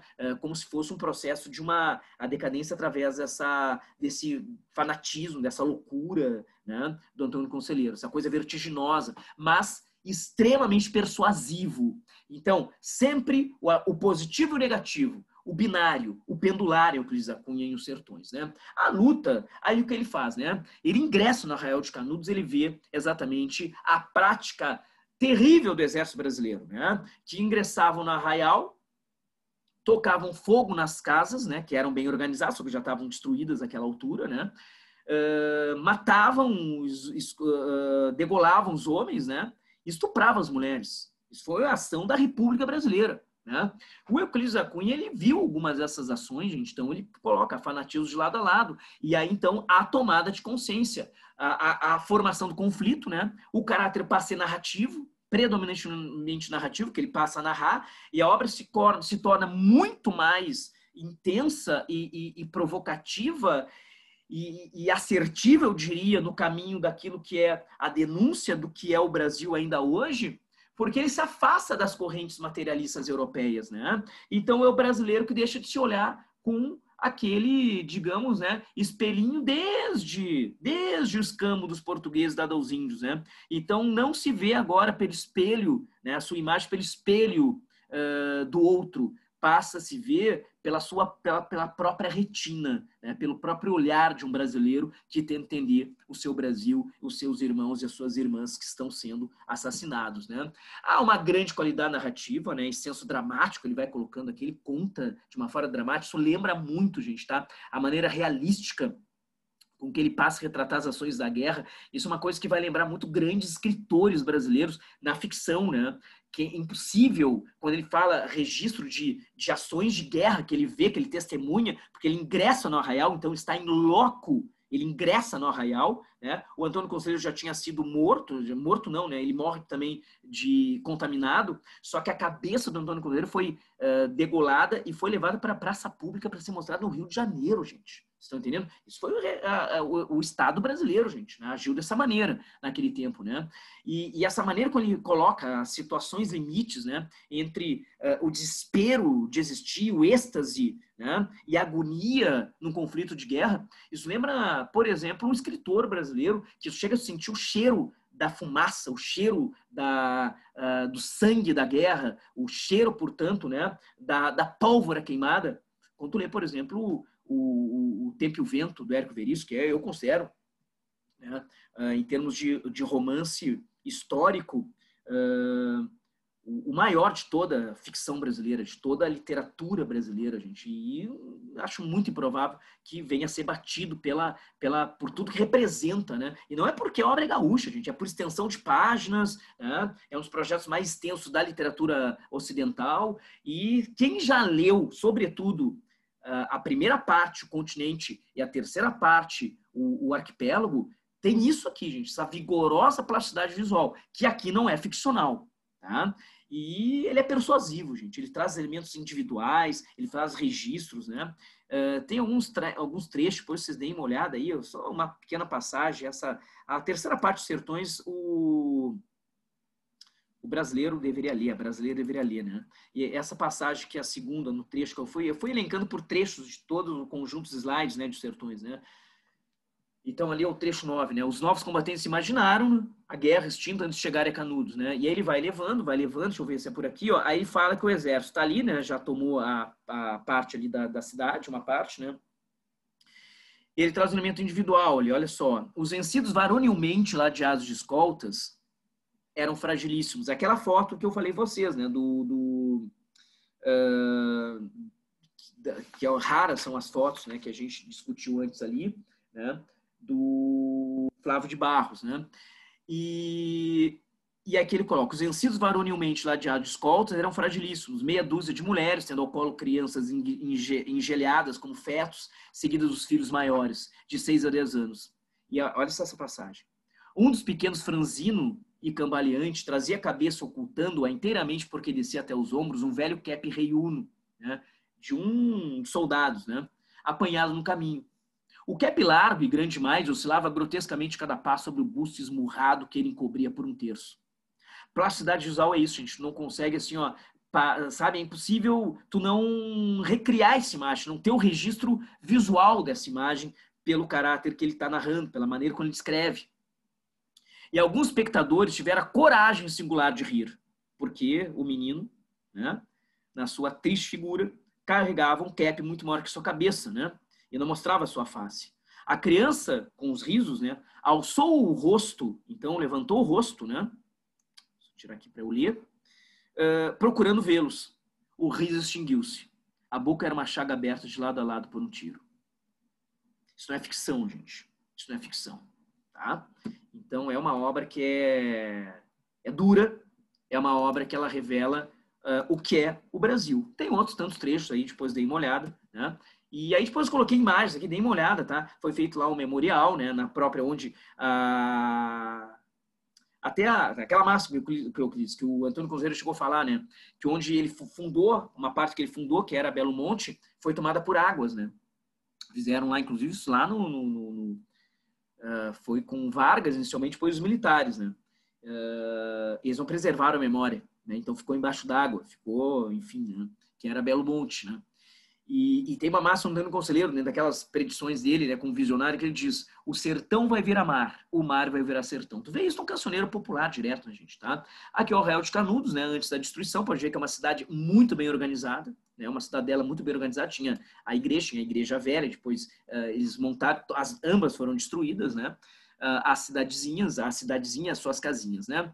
Aqui está um raro registro também, né? Tudo fotos Flávio de Barros, né? De uma moradia de Canudos, né? Pode ver que parece uma taperinha, mas ela é muito bem concebida, né? Num processo que era de socialização mesmo do espaço. A terra era um bem comum, não havia propriedade privada, né? Aqui as ruínas da Igreja Velha, depois a Igreja Nova também destruída, ambas destruídas nas 4 expedições punitivas, né? Aí a prisão de um conselheirista aqui, ó, tá? No centro, que está ladeado por soldados do 28º Batalhão, né? E que o destino não tinha formalidade jurídica nenhuma, não tinha... A justiça era feita pela República e pelos agroboys que mandavam, né, nessa República Brasileira, e era degola, né? Aqui, ó, gente, tá? É difícil, essas fotos são muito fortes, eu coloquei algumas para vocês darem uma olhada aí, tá? Se vocês olharem, tem cadáveres aí, né? Inclusive retorcidos, que os corpos foram queimados. Eles entraram na cidadela e socavam fogo nas casas. As mulheres que resistiam, né, que não eram queimadas, elas eram estupradas. Os homens eram degolados, né? Então foi uma situação assim, gente, olha, foi um genocídio, foi massacre. E sobretudo que massacre de sem terra. É isso que fica na história, né? Aqui para ver que é muito forte, né? Aqui está a figura do Antônio Conselheiro morto, né? Depois o corpo ainda foi separado, né, da cabeça, foi degolado, e a cabeça foi, como um prêmio, né, foi demonstrado, foi levado lá para o Rio de Janeiro, né? Então, isso lá em outubro de 97. Eu já estava morto há uma semana, né? Tinha sido morto lá por provavelmente também desinteria, por estar contaminado pelas águas, né, ali da região, né? Isso aqui, olha, é um folheto, isso é a literatura de cordel do Rodolfo Coelho Cavalcante, tá? Ó, conselheiro estava morto, professor Feiro tanto revés. Aí vai, gente, a poesia, isso está na cultura popular, principalmente no Nordeste, né, gente? Aqui, mais uma vez, aquela mesma foto, né, do Flávio de Barros, né?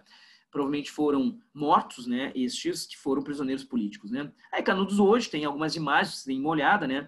Aqui seria exatamente, ó, parte da memória que está submersa na velha Canudos, né, que era o açude Cocorobó, onde tem lá o Memorial de Canudos, né, que eu até coloquei umas imagens antes para vocês. Está o Parque Estadual de Canudos, que é tombado, né, eles colocaram lá um pórtico para ingressar, né, e a máxima lá no alto, né, o sertão vai vir a mar, a cidade vai vir a mar, né? Então, uma condição muito lírica, né? Aqui, gente, só para ter uma ideia, isso é uma passagem de Os Sertões de Euclides da Cunha, que foi feito por um processo parafrásico, né? Augusto de Campos, o cara lá do concretismo, colocou em formato de poema, para ver o lirismo que tem em Euclides da Cunha e Os Sertões. Isso não é uma recriação, digamos assim, ó, é literalmente o texto de Os Sertões, uma passagem que está na segunda parte, né, que é o homem, né, soldado. Só um pouquinho que ganhou vida própria isso aqui, só um pouquinho, gente. Só deixa eu voltar aqui. Tá aqui, ó, tá? É uma estratégia que, lembra o concretismo, né, gente? A contracultura brasileira. E esses caras tiveram muita influência do Oswald de Andrade. Lembra que o Oswald de Andrade fazia muito isso, né? Ele pegava a carta de caminho e colocava formato de poema, né? Então, olha só. Olha o que é o texto Euclides da Cunha, né? O sol poente desatava, longa, a sua sombra pelo chão, e protegido por ela, braços longamente abertos, face volvida para os céus, um soldado descansava. Descansava havia 3 meses. Braços longamente abertos, rosto voltado para os céus, para os sóis ardentes, para os luares claros, para as estrelas fulgurantes. É literatura boa, gente, da boa Euclides da Cunha, tá? Só que é um texto muito difícil de ser lido, né? Por isso que eu falo, a linguagem é o que garante a literariedade à obra, tá? Cuidem, portanto. Aí tem processo da vegetação, alguns elementos que eu escolhi aqui para você. Dê uma olhada depois, ó. Isso aqui é um trecho, essa religiosidade, que tá lá em Guimarães Rosa, né, gente? Tá ali, ó, muita religião, seu moço. Isso aqui é o Riobaldo falando com um doutor, né, que ele visita. Eu cá não perco a ocasião de religião. É o Brasil sertanejo. Né? A questão que sempre teve isso, né? Na cultura, sabe? Na formação antropológica do brasileiro. Né? Aproveite todas, bebo água de todo rio. Uma só para mim é pouca, talvez não chegue. Então, para ver como os sertões podem ser trabalhados, essas imagens, depois dê uma olhada aí, tá? Com alguns textos, coloquei, muito o Enem gosta de fazer isso, né, gente? Essa repercussão, né? Ruínas do que foi Belo Monte, hoje, né, voltando a ser reconhecida por Canudos, né? Então, isso estava submerso, gente, né? Estava submerso, mas pelo processo do drama da seca, né? As coisas, volta e meia, elas estão retornando, né? Aí foi um resistente, né, conselheirista, o senhor Henrique, né, uma pesquisa que eu fiz aí, né, que já morto, né, muito difícil, tá vivo hoje, né, estaria com, então, hoje 106 anos, né, eu não encontrei resquícios depois, né, algum registro depois, mas ele é um descendente da comunidade, gente. Como a gente tem aqui os Muckers também no Rio Grande do Sul, né, gente, tá? Esse é um Monte Santo, que foi fundado antes, gente, tá? Lá no céu. Por isso, né, é uma região santa, né? Então, por isso que ali, o Euclides da Cunha, ele fundou Belo Monte, né? Porque aos pés da região já era uma região santa, né?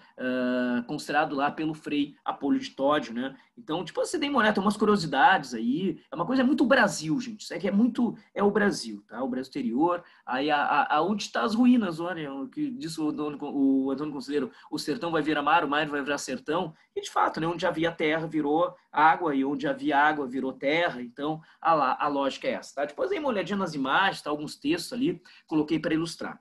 Tudo bem? Graçarém, só vou fazer um registro aqui, gente, tá? Porque o Graçarém ele tende a aparecer mais hoje no modernismo, né? Que ele abre o primeiro sarau da Semana de Arte Moderna. Tem que saber do Graçaranha, é a obra Canaã, tá? Tem Estética da Vida, tem outras obras dele aí, né? Mas, enfim, a Canaã, que é a obra de 1902, né? A obra junto com Sertões, né? As obras que inauguram, só que a obra que marca, de fato, a primeira que faz essa discussão crítica entre o atraso do Brasil litorâneo, né? Desculpa, o atraso do Brasil sertanejo, o Brasil rural, e como foi excluído pelo Brasil litorâneo, essas discrepâncias, né? Essas contradições, os contrastes, né? São os sertões. Tá? O que fala o Graçaranha? Né? Ele vai falar sobre migração europeia, numa pequena comunidade alemã no Espírito Santo, na obra Canaã. Tá? Só isso tem que saber, gente, tá? E tem duas personagens, né? Que não só duas, né, gente, tá? Mas as centrais. O Lentz, que tem... É uma obra que ela hoje eu digo para vocês que ela ficou datada demais. É uma obra que ela foi muito lida, como eu falei, que projetou o Graçaranha, né, ao patamar de um grande escritor da literatura brasileira, muito jovem, né? Foi premiado, ganhou inúmeros prêmios, prestígio, foi alçado ao posto de grande nome da Academia Brasileira de Letras. Até por isso os modernistas buscaram o Graçaranha para abrir o primeiro sarau, para garantir prestígio ao movimento. Inclusive o Oswald de Andrade não queria a presença do Graçaranha, porque o Graçaranha era de outro tempo, né?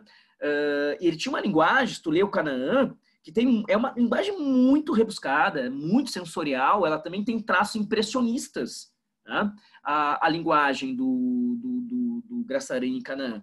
E por mais que ele fosse um cara esforçado, ele vai lançar depois até uma corrente modernista no Rio de Janeiro, a corrente dinamista, que vai dialogar um pouco com o futurismo, né, do Marinetti, aquelas vanguardas europeias, mas é um cara que ele, digamos, não contribuiu muito, né, porque a base dele era de outro tempo, mas era um cara assim, muito consciente, né, e que fez proposições muito sérias, bacanas para a cultura brasileira, o Graçaranha, né? E todos os pré-modernistas, eles eram polêmicos, eles tinham uma postura muito interessante, né? O Graçaranha, ele rompeu com a Academia Brasileira de Letras, depois de fazer uma proposta para a academia, um pouco depois da Semana de Arte Moderna, então nos anos 20, que seria assim a proposta dele, né, na casa, né, que não foi aceita. E não tendo a casa não aceitando, ele rompeu, entregou o fardão, né? Que seriam as pesquisas da Academia Brasileira de Letras deveriam ser estimuladas a pesquisar o folclore brasileiro, a cultura brasileira. A casa deu de costas, né, para a proposta, deu as costas para a proposta. O Graçaranha rompeu. Então, ele contribuiu bastante para a cultura brasileira, o Graçaranha, gente. É um cara muito importante na nossa cultura, né? Mas aquelas coisas vestibulares, por vezes, eles vão, né, filtrando, né? E o Graçaranha, até pela obra, também não é equivocado isso, é uma obra que tu lê, ela ficou, como é que eu posso dizer para vocês, assim, ela ficou meio deslocada no tempo, sabe? É uma obra que ele comete alguns equívocos ali, claro, né? Que ele lança muito uma condição, que eu posso dizer para vocês assim, ó, da tese, né? Mas tu percebe nitidamente que a presença do escritor está ali, né? Ele faz algumas intervenções, né? Claro que ora o Lentz está conversando, né? Ora a presença das proposições de uma comunidade alemã. E só que é interessante nisso aqui, gente, lembra aquelas correntes colonialistas, né? Que eu falei até da questão da eugenia que tem lá na obra do Euclides da Cunha e tudo mais, né? E nessa obra aqui é interessante, gente, porque o Lentz, né, ele tem essa cultura eugenista, ele tem essa cultura que os imigrantes, né, eles têm a superioridade, né, a raça pura, e ele tem um olhar extremamente preconceituoso, né, ao brasileiro, na condição dos mestiços, né, na mestiçagem. Né? E o Milkau, ele defende a questão dos imigrantes, mas integrados à cultura local. Estão entendendo? Então, ele defende uma democracia étnica. Isso é muito interessante, gente. E aí a gente faz também essa condição, né, do olhar do Graça Aranha, né, com contraponto ao olhar do Euclides da Cunha. Ah, então vamos atacar o Euclides da Cunha? Não, gente, porque o Euclides da Cunha tinha uma formação extremamente conservadora. Lembra que eu falei? Ele foi construindo isso ao longo de uns sertões. Né? Então a gente tem que entender as coisas, parar com essa bobagem de ficar, sabe, entrar para um debate só com pedra, né? Não entender, vamos entender as contradições, gente. Né? E antes de sair atacando, querer anular um projeto, vamos entender as contradições. Agora é diferente se o cara está defendendo lá, por exemplo, ninguém está defendendo aqui Mein Kampf, né? Aí é diferente, né, gente? É uma coisa completamente diferente. Né? Enfim. Mas tem sabido do Graça Aranha é o processo do Canaã, que é uma obra dele, que é uma obra que também está lá inaugurando o pré-modernismo, mas a obra seguramente a de grande monta e relevância são os sertões, por tudo que a gente discutiu aqui. Né? Como eu falei a vocês, a questão da imigração, né? Espírito Santo e ambientação, uma comunidade interior, né? E a discussão entre Lentz e Milkau. Lembra assim, ó, mas como eu vou lembrar qual é a perspectiva de um de outro? Olha, pega o L de Lentz e pega a luta, associa a luta. Luta, tá? Milkau defende exatamente essa coisa desse imaginário que é mais voltado para essa visão, portanto, digamos, mais harmoniosa, mais... Vamos colocar assim, tá? Vai me recriminar agora, me demonizar porque eu vou dizer, tá? Mas se o Lentz pega a luta do confronto, né, do imigrante que ele não quer exatamente tá integrado à cultura, né, que ele considera inferior à cultura que ele chegou aqui, que é o Brasil, né, do brasileiro, pela questão até do caminho da raça pura, a condição eugenista dele. O Milkau tem uma visão mais harmoniosa, uma visão, digamos, mais adocicada. E tu pega Milkau, tem até nome de achocolatado aí, né, gente? Milkau, né? Enfim, desculpa, tá? Bobagem, tá? Mas, sei lá, milk com cacau dá Milkau. Enfim. E é bom, senhor. Milka. Olha, né, Pedro? Né? Então, assim, ó, são formas para não esquecer, né? Mas, tradicionalmente, sempre apareceu isso, e quando aparecia a época nos vestibulares, eles trocavam as perspectivas, gente, tá? Colocavam que o Lentz tinha a visão mais adocicada, achocolatada, e o Milkau tinha a visão, digamos, né, da superioridade da raça. Só cuida isso, né? E não tem muito o que se cobrar aqui, gente, tá? Mas é um autor só por descarte de consciência, tem que fazer esse relato para vocês também, tá?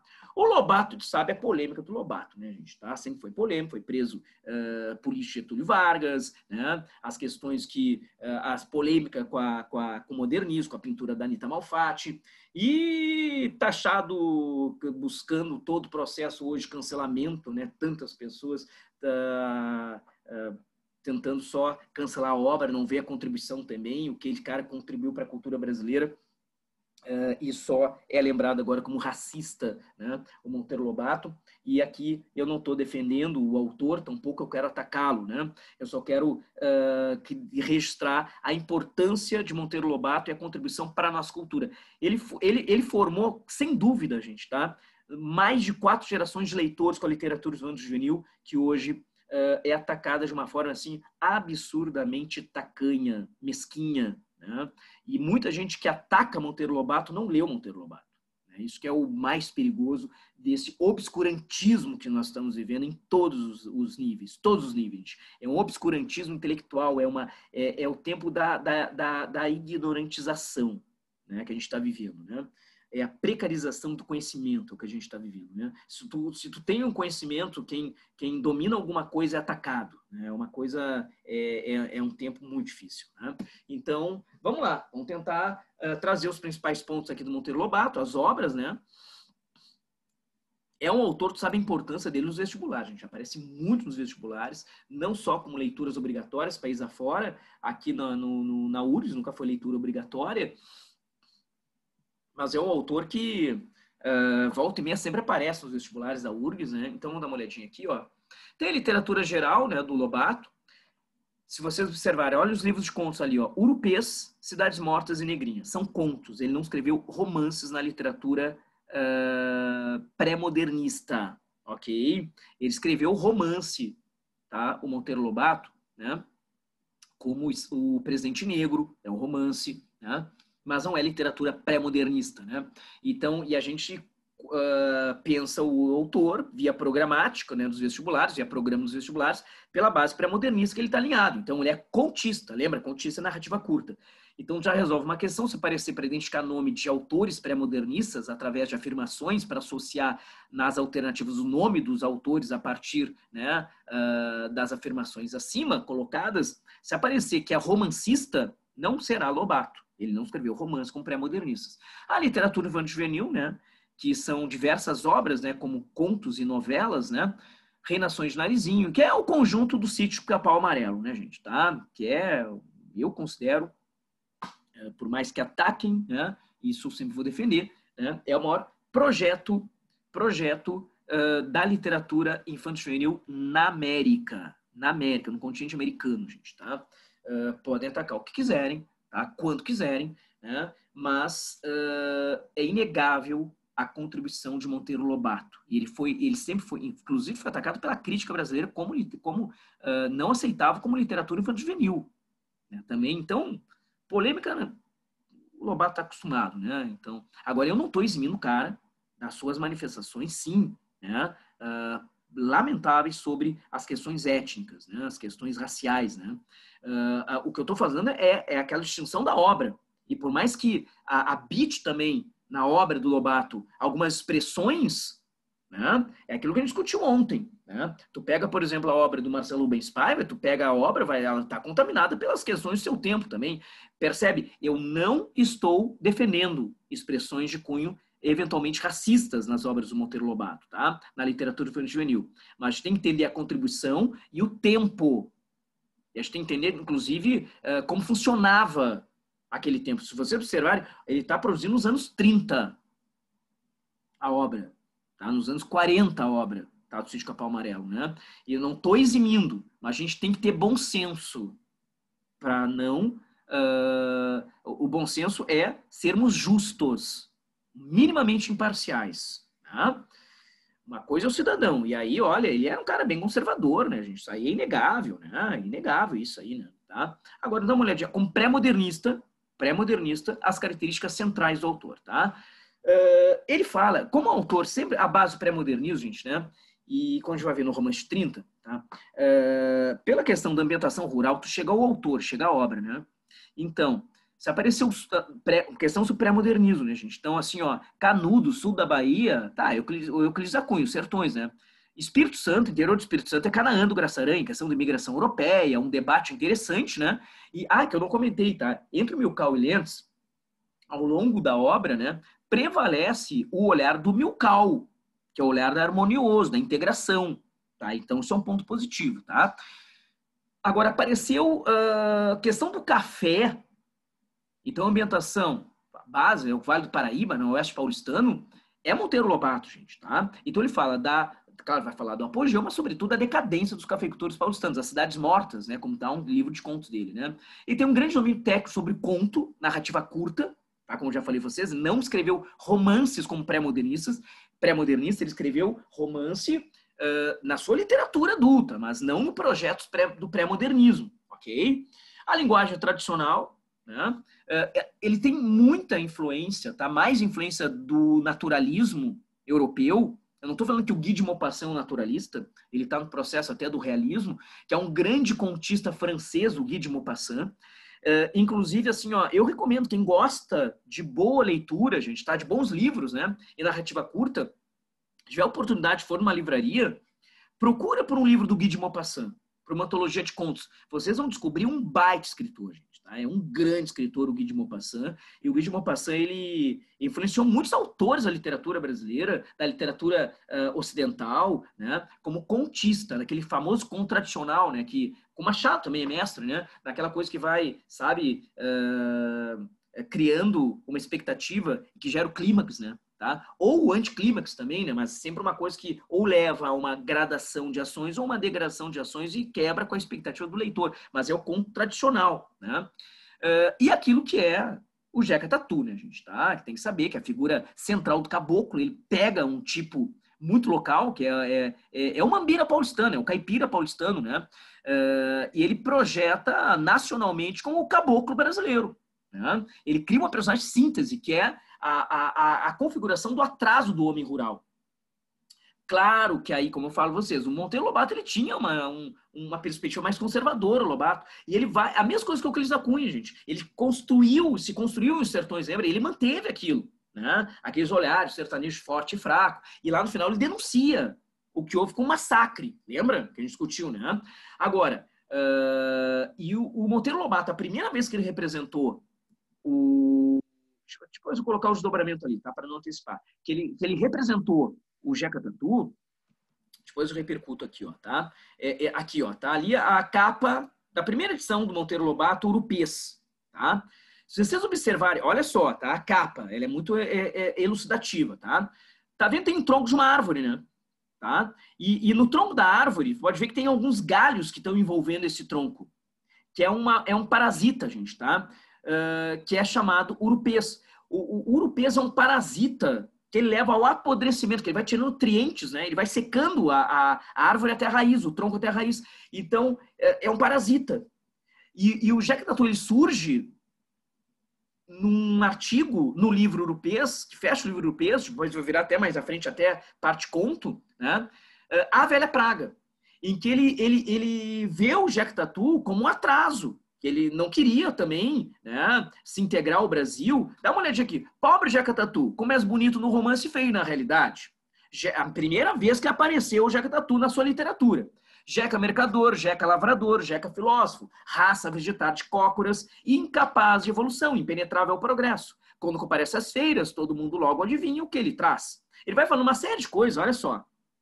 E aí ele coloca ali, ó. Às vezes se dá o luxo de um manquinho de 3 pernas para os hóspedes. 3 pernas permite equilíbrio, inútil, portanto, meter a quarta, o que ainda... Ele tá falando mal, gente, tá? Então, preguiçoso, né? Cultiva Deus a cachaça, divindade que entre eles ainda não encontrou heréticos. Caboclo é o sombrio urupê, ó, como ele aproxima, de pau podre a modorrar silencioso, silêncio das grossas. Primeira vez que ele retrata o Jeca Tatu, ele tem um olhar preconceituoso. Né? Como é o Euclides da Cunha lá na primeira parte dos Sertões, segunda parte dos Sertões, e ele vai amalgamando e vai entrando numa região e vê o que aconteceu, ele muda. Né? E ele foi percebendo em outras oportunidades, né? Tem até um outro livro do Monteiro, né? As Ideias de Jeca, né? Que ele remonta com crônicas que o sertanejo ele não é preguiçoso, né? Dada cachaça ou aquela coisa de, sabe, sem técnica. As queimadas, ele queimava a terra, né? Uma prática chamada coivara, e por vezes desgastava a terra demais, né? E levava até a destruição da própria plantação, né? Mas não é porque ele queria fazer isso, né? Porque era preguiçoso. Porque ele não foi convidado a participar, sabe? A ser incluído no Brasil. Então o Lobato ele foi construindo, né, essa capacidade de discernir o que é um olhar, um senso comum e o que é um caráter investigativo. E ele mudou. E depois, em outras abordagens que ele fala sobre o Jeca Tatu, ele culpa o Estado Nacional pela exclusão do sertanejo. Aí entra o pré-modernismo. Isso, quando aparece em prova, gente, é assim, ó, mas é quase um tiro no pé da maioria dos candidatos e das candidatas. Porque você não aparece assim, ó, tradicionalmente, a explicação. Os pré-modernistas eles sempre são, né, caras que eles criticam, atacam, blá, blá, blá. Mas não é sempre assim, gente. É um processo de construção. Né? E a URGS já fez isso algumas vezes. Aí a última vez que fez, colocou que o Jacques Tatu surge com uma abordagem conservadora. Muita gente, tá errado isso aqui, porque o Monteiro Lobato ele é pré-modernista. E estava certo, tá? Cuidem, portanto, tá? Então eu voltar aqui, ó, só para ter uma ideia da importância de Jacques Tatu, né? Eu considero, enfim, é a personagem na literatura brasileira que é a mais, digamos assim, a que mais projetou, gente, né? Então, ele chegou a virar garoto propaganda. Ele chegou a negociar direitos autorais e virou garoto propaganda de um... Eu acho que eu coloquei aqui de um fortificante bem conhecido. A máxima aqui, né, gente? O Jacques Tatu é a inspiração desse grande ator brasileiro, à época, né? Da indústria do cinema, né? Do antigo estúdio Vera Cruz, depois, né, o Atlântica, o Amácio Mazzaropi, né? Que o Mazzaropi é o Jacques Tatu, é inspiração na figura do Lobato, né? Aqui, ó, a repercussão, tá? Vamos dar uma olhadinha aqui, só colocar para não atrapalhar aqui, ó. Como o Enem adora trabalhar, né, gente, tá? Imagens, o Almeida Júnior, esse grande artista plástico, né? Ele retratou muito realisticamente a figura do caboclo, e muito através dessa imagem do cara picando fumo, né? Do cara... Claro que, não é o Lobato que criou isso, né? Mas as observações do Lobato ganharam muita projeção. Lembrem que o Monteiro Lobato, gente, ele acabou assim, ó, em troca de bastão na intelectualidade brasileira, tá? Em termos de prestígio. O Machado de Assis, né? Morreu em 1908, então quem assumiu esse prestígio foi o Olavo Bilac, que morreu em 1918, e quem assumiu esse papel, o próprio Lobato, gente. O Lobato se colocou como o maior intelectual brasileiro, né? A maior referência na literatura brasileira foi Monteiro Lobato, né? Então ele influenciou muita gente, né? Então essas relações que é do homem interior, do caipira, do mambira, o Jacques Tatu, né? Aqui, ó, o Mazzaropi, ele tem um cartazinho de um filme dele, né? Aqui, ó, olha, o Beltrônico Fontoura, né? Tá? E já viu isso aqui, você já deve ter visto, tem prova de biologia, né? Que foi essa coisa que ele colocou, a preguiça, né? Desse cara que tá meio, lembra? O tronco apodrecido do tal do urupê, que o cara parece estar de cócora, que não tem vitalidade, o tal do amarelão, né? Como doença, né? Então, que é o tal mal do Jeca Tatu. Já deve ter visto isso, por vezes aparece, né? Então, o Lobato, ele inclusive vendeu direitos autorais do personagem e virou garoto propaganda, né? Desse que até hoje existe, né? O Beltrônico Fontoura, né? E as polêmicas, e a gente encerra aqui, né? Coisa que a gente já debateu aí, né? Algumas, né?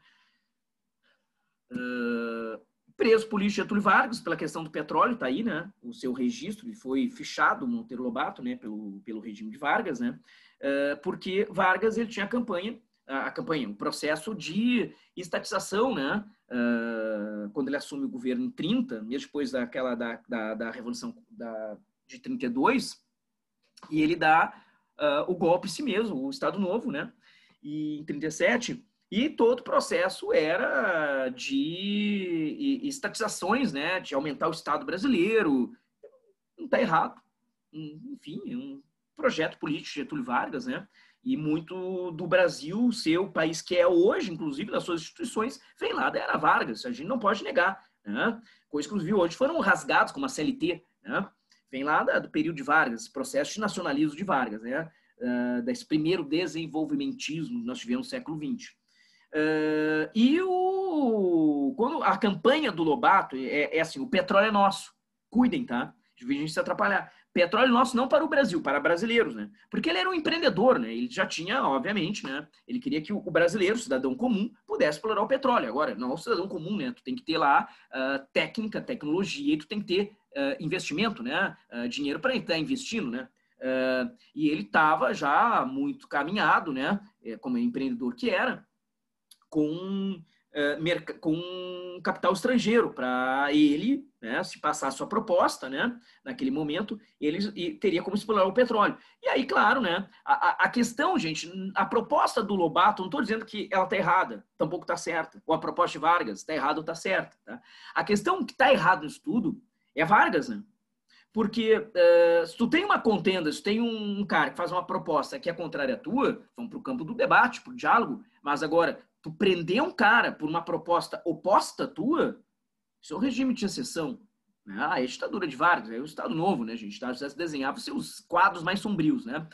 E o Lobato seguiu incitando a campanha mesmo preço. É uma polêmica, tá? A outra com a pintura da Anita Malfatti, né, que já havia feito exposição em 1914 e fez um intercâmbio, né, na Alemanha, que o expressionismo alemão estava querendo fazer intercâmbio para divulgar, né, a sua estética, né, para o mundo, e bancava, né, inclusive, alguns jovens artistas para fazer o intercâmbio e para divulgar a sua arte, que era o expressionismo da deformação, né, dos traços sinuosos, de estar revelando a dor, o desespero humano, né, a angústia, a dor de viver. E a Anita Malfatti, ela ampliou os seus quadros e com uma exposição de 53 telas com técnicas expressionistas, né, ela faz a sua exposição no final de 2000, estou com 2000 na cabeça, de 1917. Né? E o Lobato, em dezembro de 17, especificamente, eu acho que foi em 20 de dezembro de 17, Jornal Estado de São Paulo, mesmo que o Euclides da Cunha já havia colaborado, ele escreve um artigo e faz uma pergunta, paranoia ou mistificação? E ataca duramente as escolhas estéticas de Malfatti. E estava confuso, né? Enfim, confundiu, inclusive, o que são os traços expressionistas de Malfatti com traços cubistas, porque ele coloca ela na turma de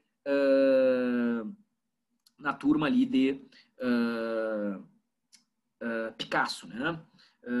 Meu Deus, eu fiquei na cabeça do Monteiro Lobato. O que é isso? Ficou estranho demais isso aqui. Bom, vamos voltar aqui, ó, para ver aqui, ó, que ele não era um cara sacana, tá? A gente fecha então a nossa aula hoje, tá? Não era um cara sacana. Por quê, gente, tá? Ele detona com a exposição da Anita Malfatti, mas pelas escolhas dela. Ele reconhece, como está destacado ali, ó, tá? Em marca-texto rosa, olha, talento, e não é ironia, tá? Porque em outros momentos ele também traz isso de novo, tá? Essa artista possui talento vigoroso, fora do comum, só que ele coloca mal conduzido o talento, né? Estava desatualizado o Monteiro Lobato. Isso aqui, gente, o Enem pode colocar tranquilamente assim, ó, competência 4, habilidade 13, né? Fala sobre funções da arte, padrão de beleza, que era o padrão renascentista, né? Aquele padrão da perspectiva, de profundidade, né? De proporcionalidades, né? De tridimensionalidade, né? Que era o padrão que ficou considerado de uma forma moderno, né? Desde a Renascença, e o padrão da deformação, o padrão, portanto, da sinuosidade, o padrão das vanguardas foi considerado, portanto, bizarro, foi considerado, portanto, né, algo desagradável, e houve um padrão hegemônico de tempo, o Lobato representa esse padrão, esse conservadorismo, né, o preconceito, que é a habilidade 13, padrões de beleza, e não aceita o novo, que é considerado o preconceito. Né? Isso é cara do Enem trabalhar, gente, tá? Semana que vem a gente vai fechar o pré-modernismo, tá? Vamos ver Lima Barreto e Augusto dos Anjos. E a gente vai entrar no modernismo brasileiro. Essa semana eu vou postar, eu não quis postar antes, não para atropelar, tá? Mas como a gente introduziu a discussão do pré-modernismo, gente, tá? Então eu vou postar, você lembra que eu falei que eu vou postar algumas aulas ali, né? De vanguardas, eu vou postar uma aula de vanguarda europeia, né? Sobre Semana de Arte Moderna também. Aí vou colocar tudo discriminado lá para vocês assistam aí, né? Porque a gente está com um tempo meio exíguo, né? Então vamos lá, né? Dar esse gás aí para o Enem, depois a gente vai fazer o fechamento lá, né? Para a URGS, a gente tem que fazer o fechamento ainda de conteúdo, né? Que eu vou deixar, tanto é que eu tirei alguns autores, os autores gaúchos, né? Então essa projeção tão grande para o Enem. E depois a gente discutia outros pontos lá, né, gente? Então, a contemporaneidade, o teatro moderno, contemporâneo, né? Que consta no programa da URGS. Aí a gente vai fazer o fechamento, a gente vai ver tudo que deve ser visto aí, tá? Então, na semana que vem, eu vou postar ali, até quarta-feira, eu posto ali a aula sobre vanguardas. Vocês assistam uma aula sobre Semana de Arte Moderna e a gente constrói, a partir disso, fechamos o pré-modernismo, 2 autores que nos faltam, e a gente vai dar um salto lá para o os autores de 22, tá, gente? Tá? Ficou alguma dúvida, então, aqui? Ou não, gente? Tá tranquilo? Tô tranquilo, senhor. Tá? Tranquilo. Beleza, então, gente, tá? Fiquem bem aí, tá? Bom descanso, boas aulas, nos vemos na sequência, tá? Ah, uma coisa, tá? Que eu falei ontem, eu não sei se alguém não pôde assistir a aula ontem, eu não consegui postar ainda, eu tenho que subir lá pro chapeleiro, tá? As nossas aulas sextas-feiras vão continuar intocáveis, tá? Mesmo seja lá dia 26 e seja dia... Acho que é dia... até pegar aqui o calendário, acho que é dia 25. Vai pegar exatamente, deixa eu pegar aqui o calendário, tá? Vai ser dia 25, dia 1º, né? Eu vou manter essas aulas, gente, tá? Eu não vou pegar ali a véspera, né? Até essa condição de live, depois pode assistir também, né? Quem conseguir entrar, entra aí. O que eu vou fazer, eu vou porque aí é a véspera, quem tá com a família, quem pode estar com a família, né? Nesse processo aí de pandemia, né? Para que não tenha preocupação de estar lá entrando 7 horas até as 9 horas, aí fica complicado, né, gente? Então, a semana que vem, dia 17, que é quinta-feira, aula normal, tá? E aí as próximas aulas que nós teremos nesse mês, gente, elas serão deslocadas para segundas-feiras. Eu não sei se alguém chegou a assistir ontem, estava na live, né? Então, teremos aula 17 de leituras, lives, né? Das leituras obrigatórias, 21, segunda-feira, mesmo horário, e 28 na segunda-feira, mesmo horário, tá? Eu não vou pegar a véspera de Natal, véspera de Ano Novo, né, gente, tá? Por mais que eu goste de estar aqui com vocês, mas eu acho que aí também, né, o famoso bom senso, tá? Tudo bem, gente? Beijo no coração de vocês, nos vemos na sequência. Tchau, gente, valeu! Tchau, senhor. Tchau, senhor. Tchau.